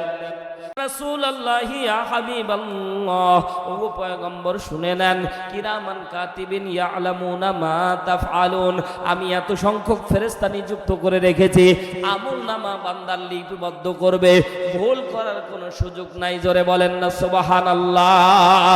আল্লাহ নবী আল্লাহরে ডাকতে বললেন, আল্লাহ আমার গুনাহগার উম্মতের গুনার কিতাব যে থাকবে, ওই গুনার কিতাবগুলি কিয়ামতের ময়দানে আমার হাতে আপনি দান করে দিবেন। জোরে একবার বলেন না সুবহানাল্লাহ। আমার আল্লাহ বিশ্বনবীকে ডাক দিয়ে বললেন, নবী ইন্নাল্লাহা লা ইয়াযলিমু মিসকালা যাররা, আমি কারো উপর জুলুম করব না। আপনি আপনার উম্মতের গুনার পৃষ্ঠা ছিঁড়ে উম্মতকে যদি নিয়ে জান্নাতে চলে যান, অন্যান্য নবীরা আমার বিচার মানবে না। হাবিব, এটা কিয়ামতের ময়দানে অসম্ভব ব্যাপার। নবী আমার লজ্জা পেলেন, আস্তে করে মাথা কানা নিচু করে ফেললেন। আল্লাহ আমাকে সুযোগ দান করলেন, অমনি কি বলে ফেললাম। আল্লাহ আমারে আপনি মাফ করে দেন, আমারে আপনি ক্ষমা করে দেন। বন্ধুর সাথে বন্ধুর প্রেম কেমন ছিল দেখেন। নবী আমার যখন মাথা নিচু করেছে, নবীর মুখে হাসি ফুটানোর জন্য আমার আল্লাহ কোরআনুল কারীমের সূরা তাহরিমের 8 নম্বর আয়াত নাজিল করে দিয়েছেন। আমার আল্লাহ ডাকতে বললেন, নবী গো, আপনি আপনার ঈমানদার নারী এবং পুরুষ উম্মতদেরকে জানা দেন, ইয়া আইয়ুহাল্লাযীনা আমানু তুবু ইলাল্লাহি তাওবাতান নাসুহা। জোরে একবার বলেন না আল্লাহু আকবার। আল্লাহ ডাকতে বললেন, নবী গো, আপনার উম্মতরা যদি পাহাড় সমপরিমাণ গুনাহ করে তাওবাতান নাসুহা, একনিষ্ঠ তওবা করে যদি ফিরে আসতে পারে, আমি আল্লাহ বলে দিলাম আপনার উম্মতের তামাম গুনাহ আমি আল্লাহ মাফ করে দেব। এবাজান ওয়াজখানা যদি এতক্ষণ বুঝেন, তাফসীরের ভিতরে এখনো যায়নি, গভীর মনোযোগ দেন। এতক্ষণ ওয়াজের ভিতরে যদি বুঝে থাকেন, আমার আল্লাহ বুঝাতে চাইলেন, নবী আপনার উম্মতের আমি আল্লাহ কোনো গুনাহ রাখবো না। তাওবাতান নাসুহা, একনিষ্ঠ তওবা করে আপনার উম্মত যদি ফিরে আসতে পারে, আমি আল্লাহ আপনার উম্মতের গুনাহ মাফ করে দিব। এবাজান গুনাহ যদি মাফ হয়, লেখার দরকার আছে?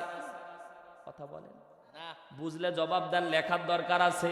আমার আল্লাহ বুঝাতে চাইলেন, হাবিব কিয়ামতের ময়দানে আপনি গুনার খাতা চাইবেন, আমি আল্লাহ আপনার উম্মতের কোনো গুনার খাতা রাখবো না। জোরে একবার বলেন না সুবহানাল্লাহ। নবী আমার এখনো মাথা উঠাই নাই। মুফাসসিরিন একরাম তাফসীর লিখতে গিয়ে বলেন, ইমাম কাতাদা রাহমাতুল্লাহ আলাইহি বলেন, আব্দুল্লাহ ইবনে আব্বাসের বরাতে বর্ণনা করেছে, বিশ্বনবী যদি মাথা উঠায় ফেলতো, আল্লাহ তাআলা আয়াতের বাকি অংশ নাজিল করতো না। আল্লাহ রব্বুল আলামিন আরো দামি কথা বলতেছেন। নবী আমার মাথা নিচু করে আছে, মনে মনে ভাবতেছেন, আল্লাহ আপনি তো শর্ত দিলেন উম্মত গুনাহ করবে, তওবা করবে, তারপর মাফ করবেন। আল্লাহ এটা তো শর্ত হয়ে গেল। ফাও কিছু যদি এমনি কিছু উপহার থাকে তাহলে দেন, ওটা আমি নিতে চাই। জোরে বলেন না সুবহানাল্লাহ। বিশ্বনবী মাথা নিচু করে আছে। আমার আল্লাহ রাব্বুল আলামিনের আয়াতের বাকি অংশ নাজিল করে আমার আল্লাহ বুঝাতে চাইলেন, হাবিব উম্মতের গুনাহ মাফ করে দিতে চাইলাম, তারপরও মাথা উঠাইলেন না। হাবিব আমি আল্লাহ বলে দিচ্ছি, আসা রব্বুকুম আইয়ুকাফিরা আনকুম সাইয়্যাতিকুম ওয়া ইউদখিলাকুম জান্নাত।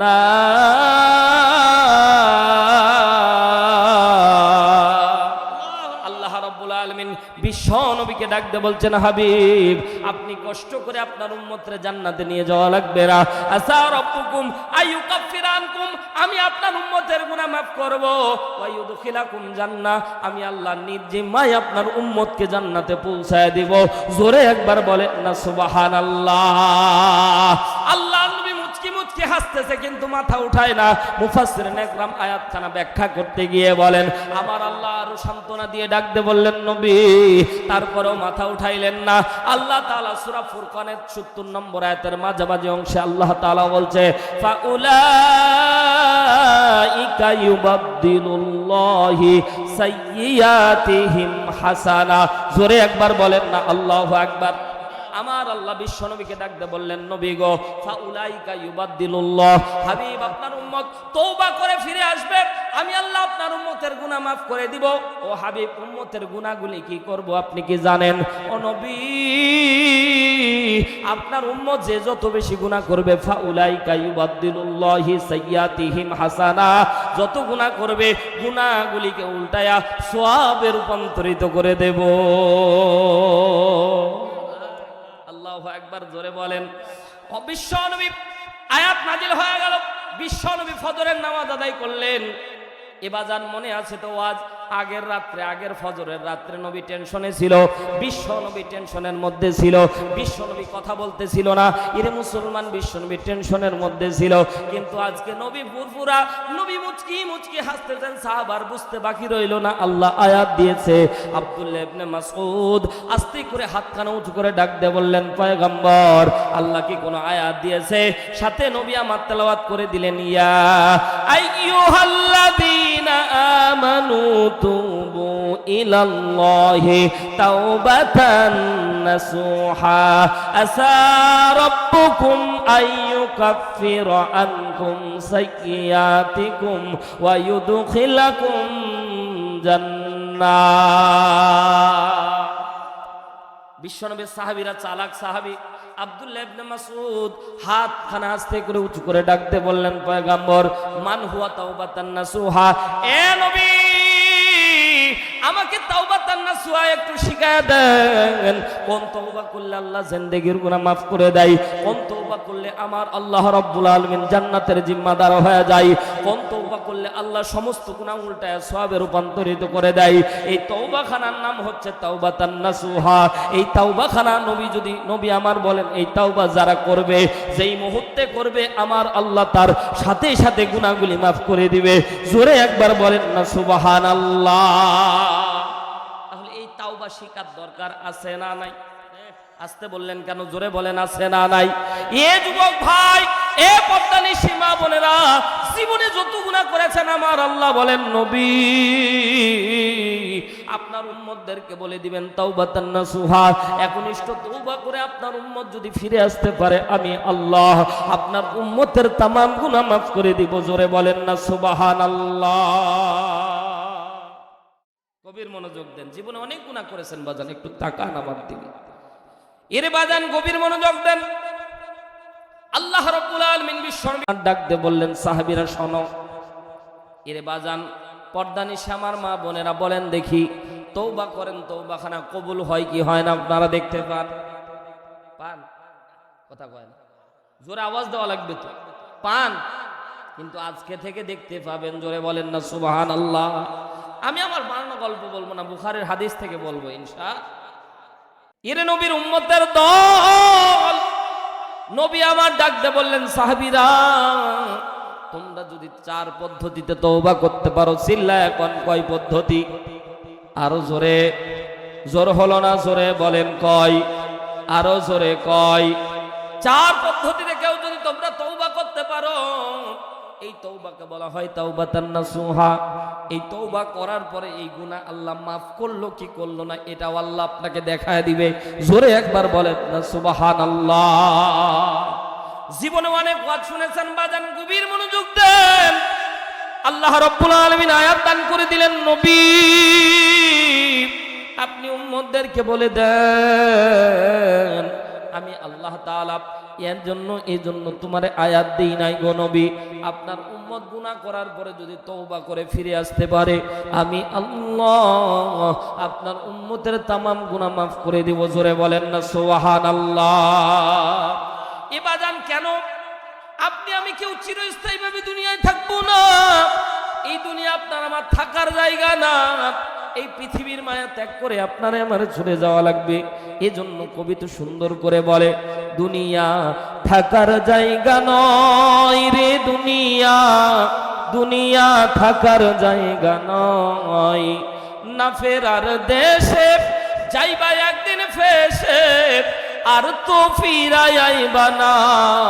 ও দুনিয়া, দুনিয়া থাকার জায়গা নয়। কথা আওয়াজ তুলে বলেন ঠিক কিনা?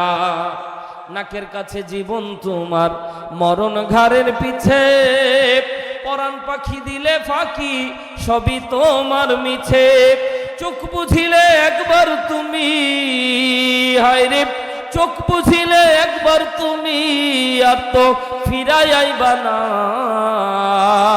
দুনিয়া থাকার জায়গা না, দুনিয়া থাকার জায়গা নয় রে দুনিয়া, দুনিয়া থাকার জায়গা নয়।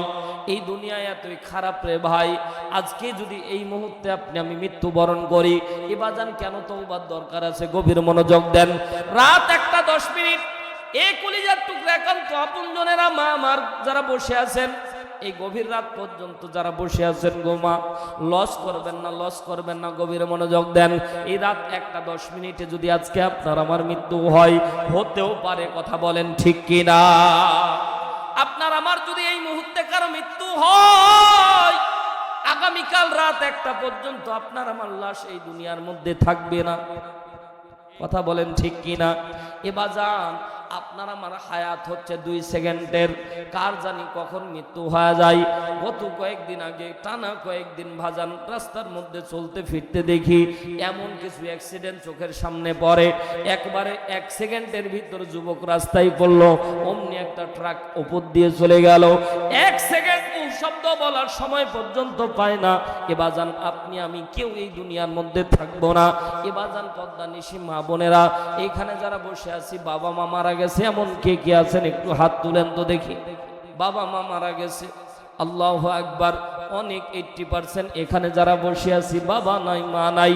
এবার যান, গভীর মনোযোগ দেন, একটু বাস্তবতা একটু মিলায় নেন। দুনিয়ার মধ্যে একান্ত আপনজন হচ্ছে বাবা মা। পৃথিবীর মধ্যে সবচেয়ে দামি নিয়ামত হচ্ছে বাবা মা। যার বাবা মা নাই ও বুঝে বাবা মা হারানোর যন্ত্রণা। এবার যান, বাস্তবতা বোঝানোর জন্য কথা বলতেছি, পদ্মা নিশি আমার মা বোনেরা গভীর মনোযোগ দেন। বাবা মা যেদিন মারা যায় আমি খেয়াল করে দেখেছি মা বোনেরা কাটা কবুতরের মতো ছটপট ছটপট করে মা বোনদের জন্য। গত কয়েকদিন আগে এক মাহফিলের মধ্যে গেলাম, ওই মাহফিলের মধ্যে আমি টানা আজকে 5 বছর ধরে থাকি। মাহফিলের মধ্যে আমি যেই বাড়িতে বসলাম খানা খাইতে যাব, এমন সময় ও মা জননী আসার পরে কান্না করতেছে, হুজুর গো, গত বছর আপনার ডান পাশে আমার বাজান খেয়েছিল, 1 মাস আগে আমার বাবা দুনিয়ার থেকে বিদায় নিয়ে চলে গেছে। আমি দেখলাম এত পরিমাণে কান্না করতেছে, আমি আস্তে করে সান্ত্বনা দিলাম, এ মা দুনিয়ায় আপনি আমি কেউ থাকবো না, দুনিয়ার মায়া ত্যাগ করে চলে যাওয়া লাগবে। আমি খেয়াল করে দেখলাম বাবা মার জন্য সন্তানের দরদ কত। এবার যান, একটু দিলের কানটা লাগিয়ে শোনেন, বিশ্বনবী আমার বলে, তিরমিজি শরীফের মধ্যে হাদিস এসেছে, সন্তান যদি 1 ফোঁটা চোখের পানি ফেলে আল্লাহর দরবারে কাঁদে, আল্লাহর দরবারে 1 ফোঁটা চোখের পানি ছেলে যদি আল্লাহরে ডাক দে, বলে আল্লাহ আমার বাবা মারে মাফ করে দাও, আমার আল্লাহ বলে চোখের পানি নাকের ডগায় আসার আগে আমি আল্লাহ ওই বাবা মার কবরটাকে জান্নাতের বাগান বানায় দিই। জোরে বলেন না সুবহানাল্লাহ। এই একান্ত আপনজনেরা গভীর মনোযোগ দেন। কার জানি বাবা নাই, কার জানি মা নাই গো, দিলটা নরম করে দেন, দেখেন তো 1 ফোঁটা চোখের পানি আসে কিনা। এবার যান, বাবার মৃত্যুর খবর যখন সন্তান কানের মধ্যে যায়, বাবা মারা গেছে, বাবার নিথর বডি যখন আগুনের মধ্যে পড়ে আছে, এবার যান, দুনিয়া এতই বড় স্বার্থপর, বাড়ির মধ্যে কত ল্যাপটপ জাজিম তৈরি করেছেন, বক্স খাট স্প্রিং খাট, কত দামি দামি খাট পালঙ্ক তৈরি করেছেন। আল্লাহর কসম করে বলি, এই মুহূর্তে যদি আপনার বাইরে মৃত্যু হয়, আপনার আপনজনেরা আপনার লাশটা বাড়ি পর্যন্ত নিবে, আঙিনা পর্যন্ত নিবে, সর্বোচ্চ আপনার বারান্দা পর্যন্ত নিবে রে বাজান। বুকে হাত দিয়ে বলেন তো দেখি, বাড়ি ঘর পর্যন্ত নিবে নাকি? কথা বলেন। ইরে কলিজার টুকরা আপনজনেরা গভীর মনোযোগ দেন। বাবা নাই মা নাই, কার নাই আল্লাহই ভালো জানি। ইরি বাজান, একটু দিলটা নরম করে দেন। দেখেন তো বাজান যেদিন মৃত্যুবরণ করে, সন্তান যখন খবর পায়, সন্তান খবর পাওয়া মাত্র বাজারের মধ্যে চলে যায়, সেতাবগঞ্জ কিংবা দিনাজপুর কিংবা লোহাগাড়া, এই বাজারের মধ্যে যাই কাফনের কাপড় কেনার জন্য। সন্তান কাফনের কাপড় নিয়ে, আমি কাফনের কাপড় মেপেছিলাম, 2টা কাপড় পাওয়া যায়, একটা পাতলা একটা মোটা, একটার ওজন 1250 গ্রাম, একটার ওজন 750 গ্রাম। এ বাজান গভীর মনোযোগ দেন, 700 গ্রাম ওজনের একটা কাপড়ের ব্যাগ নিয়ে সন্তান যখন বাড়ির পানির দিকে আস্তে করে রওনা দেয়, এ বাজান গভীর মনোযোগ দেন। এই পদ্মা নিশি আমার মা বোনেরা দিলের কানটা লাগিয়ে একটু দিলটা নরম করে কথাগুলি শুনবেন। বাজানের কাফনের কাপড় নিয়ে সন্তান যখন আস্তে আস্তে করে বাড়ির পানে চলে যায়, এই সন্তান ঈদের সময় কত মার্কেট নিয়ে, হাত ভর্তি মার্কেট নিয়ে বাড়ি যায়, কিন্তু কিন্তু কোনোদিন এত ভারী লাগে নাই। কিন্তু বাবার 3.5 হাত কাপড়ের কাপড় নিয়ে যখন সন্তান বাড়ির দিকে যায়, সন্তান খেয়াল করে দেখে পৃথিবীর সবচেয়ে ভারী ব্যাগ যেন আমি নিয়ে যাচ্ছি। বাড়ির মধ্যে যে দেখে বাবা নাই, বাবার দেহটা পড়ে আছে। কন্যা সন্তান যারা আছে তারা হাউমাউ করে কান্না করে ডাক দিয়ে বলে, ভাই রে বাবা আর নাই। বাবারে বাবা বাবা বলে ডাক দিলেও বাবা আর সাড়া দেয় না। মা নাই, মা আর ডাকে সাড়া দিচ্ছে না রে ভাই। সন্তান, মেয়ে সন্তান আস্তে করে গোসল দিল।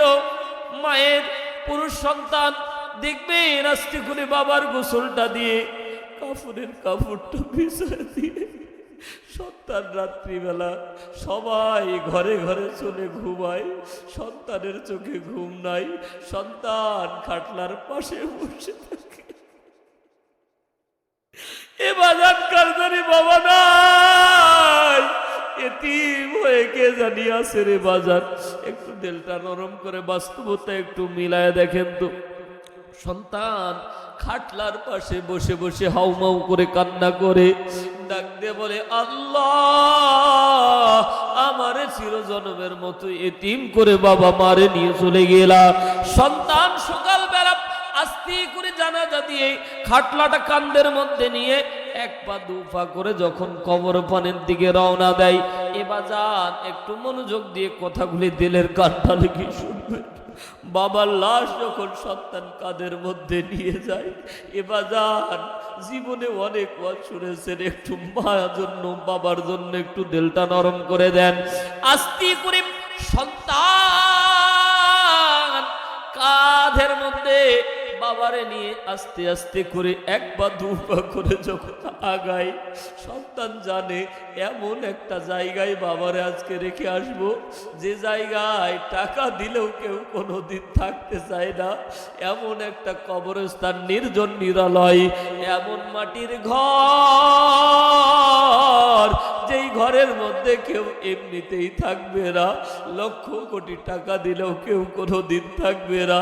আজকেই যদি আপনার মৃত্যু হয়, আজকেই যদি আমি হারুনুর রশিদের মৃত্যু হয়, আপনার আমার লাশ বাড়ি যাওয়া পর্যন্ত অপেক্ষা করবে না। আমার লাশটা আমার বাড়ি যেতে 5 ঘন্টা সময় লাগবে। আমি খেয়াল করে দেখলাম আমার লাশটা যাওয়া পর্যন্ত তারা দেরি করবে না। আমার কাফনের কাপড় রেডি করে রেখে দেবে, আমার জন্য বাঁশবাগানের নিচে কবর কেটে রেখে দিবে। লাশটা যেতে দেরি হবে, গোসল দিতে দেরি করবে না, লাশটা যেতে দেরি হবে, দাফন করতে দেরি করবে না। কথা বলেন ঠিক কি না? এ বাদান গভীর মনোযোগ দেন।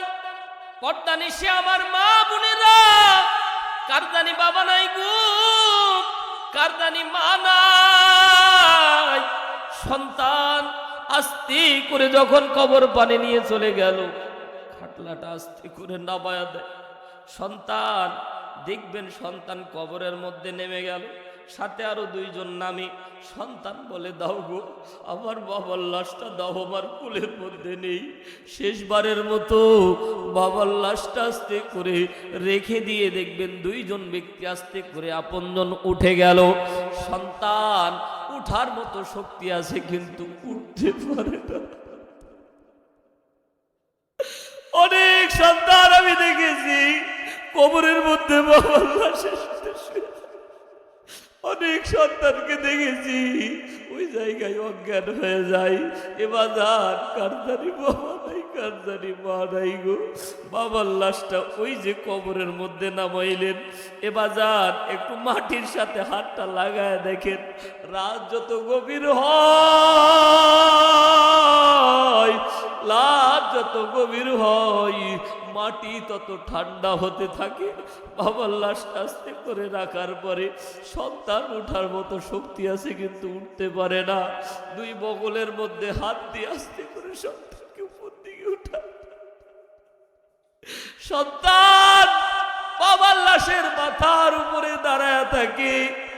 আমি দেখেছি আত্মীয় স্বজনেরা যখন একটা একটা করে বাস যখন সাজাই, সন্তান খালি লাশের দিকে চেয়ে থাকে আর মনে মনে বলে, বাবা আর কোনোদিন তোমারে বাবা কইয়া ডাক দিতে পারবো না, এ মা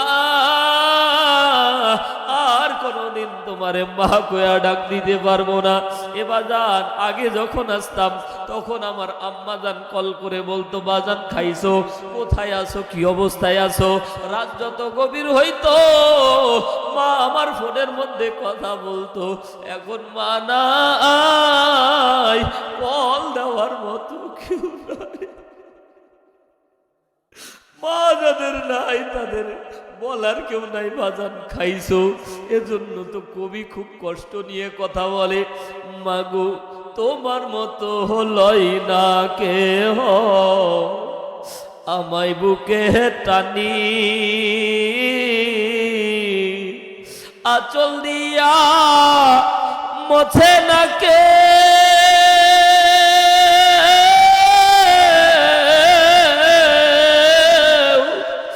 আঁচল দিয়া মোছে না কেউ আমার চোখের পানি। হায়রে মা জননী আমার, হায়রে মা জননী, চইলা গেলা ওই কবরে আমায় নিলাহানা, পথে পইরা কান্দি আমি, নেই যে ঠিকানা।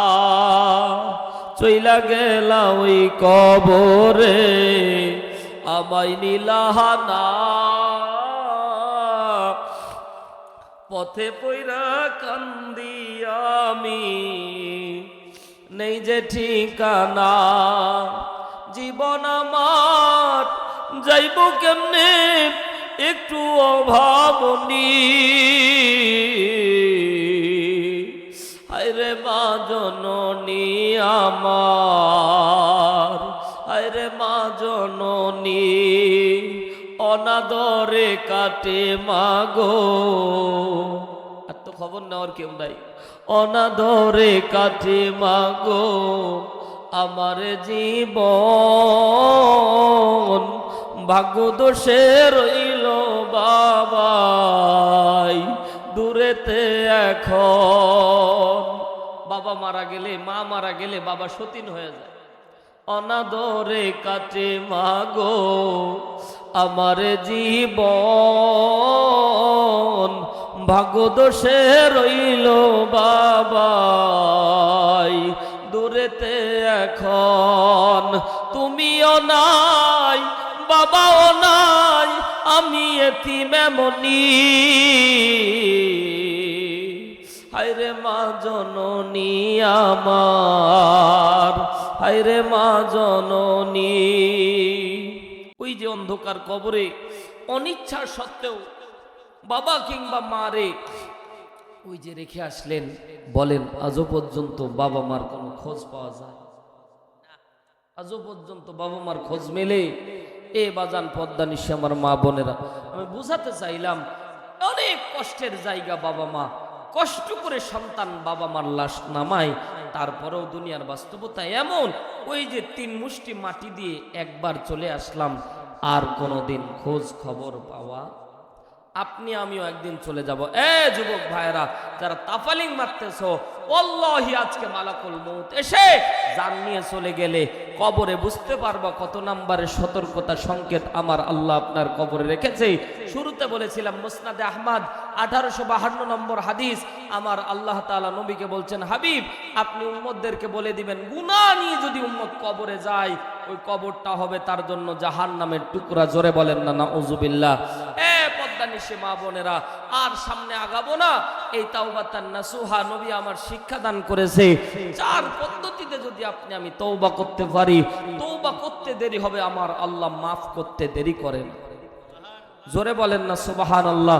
আমার আল্লাহ তাআলা এত দয়ার সাগর, এত দয়ার সাগর, আমার আল্লাহ মাঝে মাঝে আপনার আমার ঠোঁটের দিকে চায়া থাকে। বাইহাকি শরীফের মধ্যে হাদিস এসেছে, নবী বলে যখন আপনি আমি কোনো গুনাহ করি তখন আল্লাহ তাআলা আপনার আমার নরম ঠোঁটের দিকে চেয়ে থাকে, এ বান্দা আল্লাহ কয়া ডাক দে, ডাক দিতে দেরি হবে, আমি আল্লাহ তোরে মাফ করতে দেরি করব। কপাল পোড়া, আপনি আমি কপাল পোড়া। আল্লাহ তাআলা নরম ঠোঁটের দিকে চেয়ে থাকে, আপনি আমি আল্লাহরে আল্লাহ কয়া ডাক দিতেও চাই না। কথা বলেন ঠিক কিনা? এ বাজান, এ পদ্মানিশি মা বোনেরা, জীবনে কত গুনাহ করেছেন, আল্লাহ তাআলা এত বড় দয়ার সাগর রে বাজান। বুখারীতে হাদিস এসেছে, অনেকে বলবেন যে হুজুর খালি বুখারী মুসলিম বলতেছেন, হাদিসের নাম বলতেছেন। এ বাজান, হাদিস পড়ে তো কথা বলতেছি। নবী আমার বলে একজন পতিতালয় বেশ্যা মহিলা, আল্লাহ তাআলা তাকেও মাফ করে দিয়ে জান্নাতের গ্যারান্টি দিয়েছে। রাস্তা দিয়ে যাচ্ছে, একটা কুকুর, একটা প্রাণী হাঁপাচ্ছে, দয়া হলো, মায়া হলো, আস্তে করে তার আঁচলটাকে কূপের মধ্যে ফেলে দিয়ে একটু পানি ওই প্রাণীটাকে পান করিয়েছে। আমার আল্লাহ বলে, এ বান্দি, তোর দয়া একটা কুকুরের উপর, তোর দয়া একটা প্রাণীর উপর হয়েছে, তোর মায়া হয়েছে, তুই তারে পানি খাওয়াইয়া তুই তার জীবন বাঁচাইলি, আমিও আল্লাহ তোর জিন্দেগির গুনাহ মাফ করে দিলাম, আমিও তোর জিন্দেগির গুনাহ মাফ করে দিলাম, আয় ফিরে আয়, আমি আল্লাহ তোরে মাফ করে দিব। এজন্যই তো 99 হত্যা করেছে, তো তওবার জন্য দৌড়াচ্ছে। আমার আল্লাহ রাব্বুল আলামিন বলেন, হাবিব, ও 99 হত্যা করে যখন তওবার দিয়ে দৌড়ায়, আমি আল্লাহ রহমতের চাদর বিছায়া দিয়েছি। বান্দা দৌড়ায়া দৌড়ায়া যায় এক আবেদ বান্দার কাছে গিয়ে বলছে, আল্লাহ কি আমাকে মাফ করবে না? ও বলছে, কতগুলি? বলছে 99 হত্যা করেছি, অনেক মানুষের সম্পদ লুট করেছি। বলে, কি করেছো? এত সম্পদ মেরেছো, এত হত্যা করেছো, আল্লাহ তোমারে মাফ করবে না। সাথে বলছে, সুকান দূর হয়ে যাও। ওই ব্যক্তি রাগান্বিত হয়ে ওরেও মেরে ফেলে। 100 তওবার নিশা জেগেছে, দৌড়াচ্ছে গুনাহ মাফের জন্য, দৌড়াচ্ছে বান্দা, দৌড়াচ্ছে তো দৌড়াচ্ছে। তো আরেক আবেদ বান্দার কাছে গেছে, বলছে, আল্লাহ কি আমারে মাফ করবে না? অবশ্যই করবে, তুমি তওবা করো, তওবা করো। এইভাবে হাতে হাত রেখে তওবা করেছে। ঘর থেকে বের হয়েছে, মালাকুল মউত এসে জানটা নিয়ে গেছে, জান্নাতি ফেরেশতা এসে তারে নিয়ে গেছে। 100 হত্যা করেছে। এই বাজার 100 তো হত্যা করেন নাই। মা বেশ্যা মহিলার মতো এত তো খারাপ মহিলা আপনি না, কেন নিরাশ হন? আল্লাহ বলে, বান্দা, আল্লাহ রে আল্লাহ কয়া যদি একবার ডাক দিতে পারিস, আমি আল্লাহ তোরে ডাক দিতে, ডাকে সাড়া দিতে আমি আল্লাহ দেরি করি। এজন্য আল্লাহ বলে, ইয়া আইয়ুহাল ইনসান মা গররাকা বিরব্বিকাল কারীম। হায় হায়, এ বান্দা, কিসে তোরে তোর রবের কাছে আসতে বাধা দিল? কোন জিনিসে তোর রবের কাছে আসতে বাধা দেয়? আয় আয় আমার দিকে আয়, তুই হেঁটে আসবি, আমি আল্লাহ তোর দিকে দৌড়ায়া দৌড়ায়া যাব, তোর দিকে আমি আল্লাহ দৌড়ায়া দৌড়ায়া যাব, আপনায় নিব হাতের দিকে। এজন্যই তো হযরতে আসিয়া মৃত্যুর কোলে ঢলে পড়েছে। হযরতে আসিয়াকে ফেরাউন নির্যাতন করতেছে, আসিয়ার শরীর থেকে কাপড়গুলি খুলে নিচ্ছে। আল্লাহ বলে, আমার বান্দি আমার জন্য জীবন দেয়, আমার বান্দি আমার জন্য জীবন দেয়। এ জিবরাইল, জান্নাতি পোশাক পরায়া দে আমার আসিয়াকে, যাতে ওরা উল্লঙ্ঘ করতে না পারে। আসিয়ার কাছে যা। আসিয়াকে যখন জিবরাইল কাপড় পরায়া দিচ্ছে, জিবরাইলকে বলছেন, এ জিবরাইল, আল্লাহরই দেখতে পাচ্ছে আমারে? বলে, হ্যাঁ। বলে, রব যদি দেখতে পায়, রবকে বলো আমি আসিয়ার জন্য কোন ঘরটা রেখেছে, আল্লাহর পাশে যাতে আমার ঘরটা আল্লাহ বানায় দেয়। আল্লাহর ঘরের পাশে আমার ঘর। এ মা, আসিয়া কোন আমল করেছে? আসিয়া কেমনে আল্লাহর কাছে চাইলো? তুমিও মা, আসিয়াও মা, তুমি চাইলে পাও না। আসিয়া বলল, আল্লাহ আমি মরতেছি, আমারে আগে ঘর দেখাও, তারপর মরব। ঘর দেখাও, জান্নাতে ঘর দেখাও। আল্লাহ পর্দা খুলে দিলেন, এই আসিয়া দেখ তোর জান্নাতের ঘর। হাসতে হাসতে মৃত্যুবরণ করল। তুমিও মা, আসিয়াও মা। হযরতে আম্মাজান খাদিজা, হযরতে আম্মাজান সুমাইয়া যখন বল্লম নিক্ষেপ করে লজ্জাস্থান বরাবর মারতেছে, আবু জেহেলকে আঙ্গুল তুলে বলতেছেন, এই আবু জেহেল, জীবন দিতে পারি, মালিক থেকে ফিরাতে পারবি না। জীবন দিতে পারি, মালিক থেকে ফিরাতে পারবি না। জীবন নিয়ে নে, আল্লাহর জন্য আমি প্রস্তুত। আল্লাহ বলছেন, জিবরাইল দেরি করিস না, যা বান্ধবীর জন্য জান্নাতের ঘরটা হাতের মধ্যে নিয়ে যা। হযরতে সুমাইয়া দেখতে পাচ্ছে জান্নাতের ঘর, হাসতেছে। লোকজন বলছে সুমাইয়া পাগল হয়ে গেছে, লোকজন বলছে সুমাইয়া পাগল হয়ে গেছে। এই আল্লাহর বান্দারা, যারা নবীর ওয়ারিস, যারা নবীর প্রেমে পাগল, এরা আসলেই পাগল, দুনিয়ার পাগল।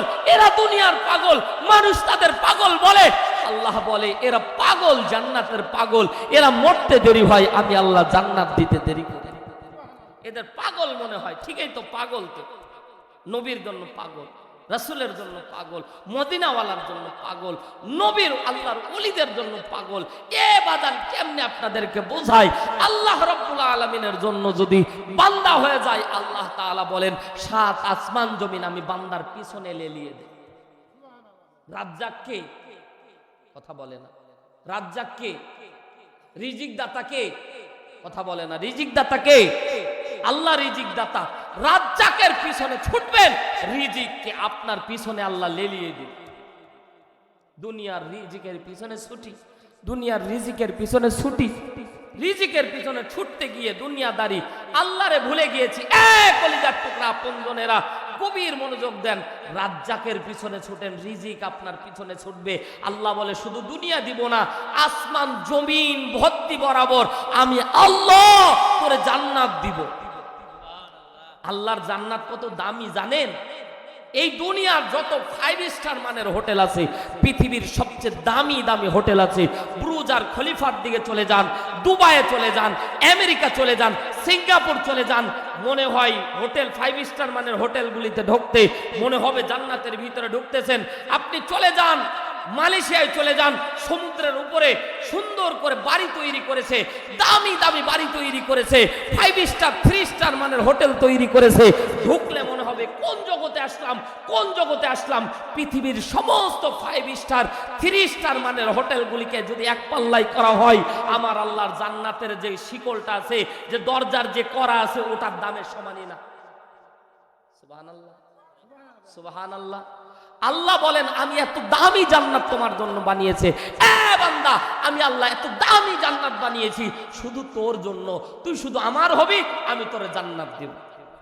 আল্লাহু আকবার। এ বাজান, এজন্য অনুরোধ করে বলছি, আল্লাহর জন্য হয়ে যান, আল্লাহ আপনার জন্য হয়ে যাবেন। জিন্দেগি আপনি ইচ্ছা করলেও দুনিয়ায় থাকতে পারবেন না। এই যে কবর, কবর আপনাকে আমাকে যাওয়া লাগবে। তবে গুনাহ নিয়ে কবরে গেলে আল্লাহ আপনার দিকে তাকাবে না, আল্লাহ আপনার দিকে রহমতের নজর দিবে না। আল্লাহ আপনাকে বলবেন, এ নাফরমান, যা, তোর জন্য আমি জাহান্নামের ব্যবস্থা করে রেখেছি। এজন্য বাজান অনুরোধ করতেছি, গুনাহ তো হবে, শয়তান আপনাকে আমাকে গুনাহগার বানায় দিবে। যারা মনে করে, যারা গুনাহ করে না, আপনি গ্যারান্টি দিয়ে বলবেন এই পাকা শয়তান। কারণ শয়তান নিজেকে গুনাহগার ভাবে না, ঠিক না? গুনাহ আপনার আমার হবে, গুনাহ হবে, তওবা করবেন কার কাছে? জোরে বলেন কার কাছে? আল্লাহর দরবারে তওবা করলে আল্লাহ রাব্বুল আলামিন আপনার আমার তওবা কবুল করবে। 4 পদ্ধতিতে তওবা করার কথা আপনাকে বলতেছি, শিখাই দিয়ে যাই। অনেক জায়গায় তো ফাঁকি মেরে চলে যায়। আজকে আপনাদের মহব্বত লেগেছে, এজন্য বলতেছি, মা বোনেরা গভীর মনোযোগ দেন। তওবা করবেন, নিয়ম আল্লাহ রাসূল শিখায় দিচ্ছে। এই নিয়ম ফলো করে তওবা করলে করতে দেরি হবে, আল্লাহ তাআলা মাফ করতে দেরি করবে। সুবহানাল্লাহ বললেন। রাত গভীর হয়ে গেছে তো এই জন্য দুর্বল হয়ে যাচ্ছে। নারে তাকবীর। 1 নাম্বার, 4 পদ্ধতিতে শিখতে 2 মিনিট লাগবে, পড়তে 10 সেকেন্ড লাগবে। তাকান আমার দিকে। 1 নাম্বার, কয় নাম্বার? 1 নাম্বার, যে ভুলটা করবেন ওই ভুলটা স্বীকৃতি দিতে হবে। আল্লাহ, আমি এটা ভুল করেছি। আমরা তো গুনাহ করার পরে আমরা মনে করি গুনাহই করিনি। তাহলে 1 নাম্বার কি করতে হবে? গুনাহের ভুল স্বীকার করতে হবে। 2 নাম্বার, এই গুনাহ আর কোনোদিন করবেন না, প্রতিজ্ঞা করা লাগবে আল্লাহর দরবারে, আল্লাহ আমি জানা অবস্থায় আর কোনোদিন এই ভুলটা করব।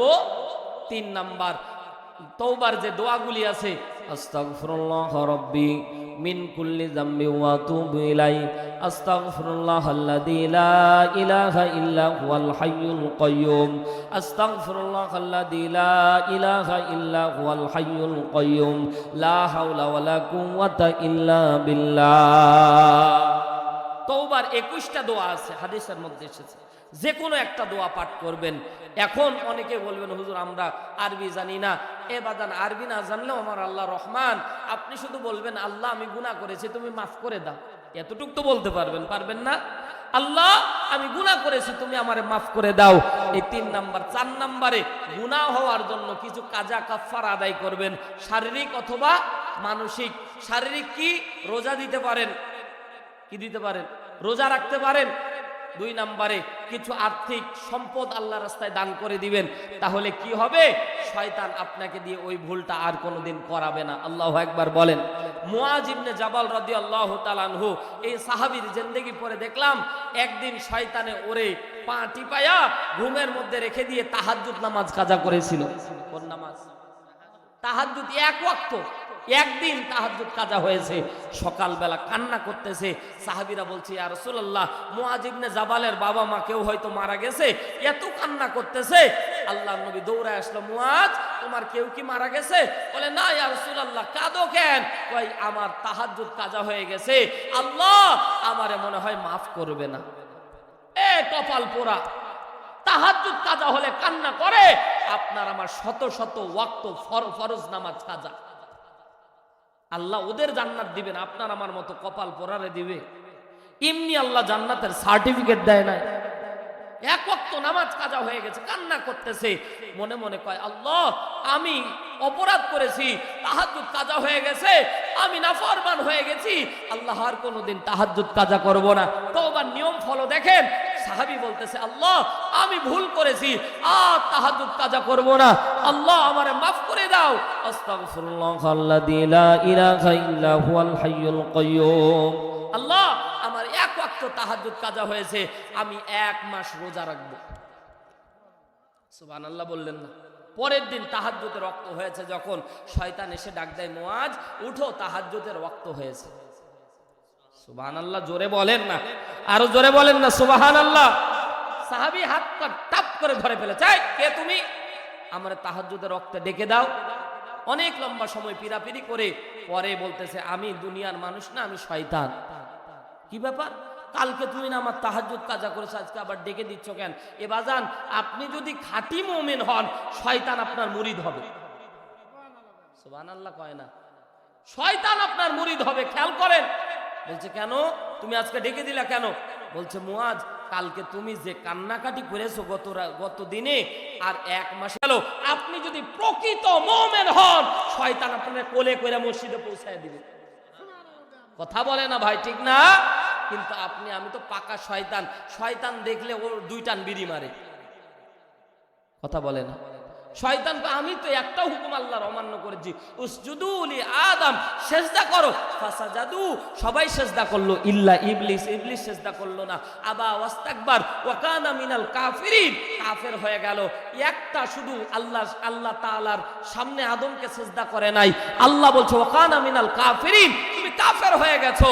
একটা অমান্য করেছে। আমি এভরিডে 5টা হুকুম অমান্য করি, 5 বার নামাজে আযান দেই, আমি তাওয়াক্কা করি না, নামাজের পানে যাই না। এই কপাল পোড়া, শয়তান আপনার থেকে 100 গজ দূরে থাকে। ওই যে গাড়ির পিছনে লেখা থাকে 100 গজ দূরে থাকেন, শয়তানও আপনার আমার কাছে 100 গজ দূরে থাকে। কিরে আমি একটা হুকুম অমান্য করাই, আমি নাফরমান হয়ে গেছি। ও 5 ওয়াক্ত নামাজ কাজা করে ঘুরে বেড়াচ্ছে। আল্লাহ জানি কখন তার উপরে গজব ফেরে, কখন তারে মেরে ফেলে। এজন্য আপনার আমার কাছে শয়তানও আসে না। সম্মানিত ভাইয়ার আমার, তাহলে এই 4 নিয়ম ফলো করবেন। এবার তওবাটা কবুল হলো কি হলো না দেখবেন কেমনে, মনে আছে তো? এই যে গুনাহটা আপনি তওবা করলেন, এই গুনাহটা যদি আবার ভবিষ্যতে না হয়, তার মানে আল্লাহ আপনার তওবা কবুল করে নিয়েছে। কারণ ওই তওবা যদি কবুল হয়, আর কোনোদিন ওই ভুলটা হবে না। আবার যদি হয়, নিরাশ হওয়া যাবে না, আবার তওবা করা লাগবে। আবার গুনাহ হয়েছে, আবার তওবা করা লাগবে। জানি না কোন দিন আল্লাহ কবুল করবে। যখনই গুনাহ হবে, তওবা করবেন কার কাছে? জোরে বলেন, জোরে বলেন, জোরে বলেন, কার কাছে? আল্লাহর দরবারে তওবা করবেন। আল্লাহ আপনার তওবা যদি কবুল করে, আর ওই ভুল হবে না। যখন ওই ভুল হবে না, বুঝে নিতে হবে আল্লাহ আপনার তওবা কবুল করে নিয়েছে। সম্মানিত হাজিরিন, লম্বা সময় বয়ান করেছি, আপনাদেরকে একটা পয়েন্টে বোঝানোর জন্য এতগুলি ঘুরপ্যাচ দিয়ে নিয়ে এসেছি। এ বাজান, আল্লাহ তাআলা আপনাকে আমাকে দুনিয়ার মধ্যে কাউকে চিরস্থায়ীভাবে রাখবে না, এই জন্য যখনই গুনাহ হবে তখনই তওবা করবেন। কার মৃত্যু কখন লেখা আছে কেউ জানি না, কবরে কেউ আপনার সঙ্গী সাথী হবে না। কবর এমন একটা জায়গা, ওই জায়গাতে কেউ কারো সাথী হয় না। এজন্য কবি বলে, কবরে কি করে রবে একা একা, অন্ধকারে বাতি নাই, বন্ধ ঘরে সাথী নাই, তোমার প্রিয়াও দেবে না তোমারে দেখা, কবরে কি করে রবে একা একা। বালিশ নাই মশারি নাই, কেমন করে ঘুমাবে ভাই, নাই আর কন্ডিশনের ঠাই, নাই হিটার পাখা, নির্জন নিরালয় নিঝুমে, শীত গরমে একই রুমে, থাকতে হবে টানা ঘুমে, বিধাতার লেখা, কবরে কি করে রবে একা একা। ওই কবরে কেউ যাবে না, আপনাকে আমাকে যেতে হবে। এজন্য ওই কবরের মাল সামানা আমরা রেডি করে নেব। আল্লাহ তাআলা আমাদের সকলকে গুনাহ মাফ করে দিক, বলেন আমিন।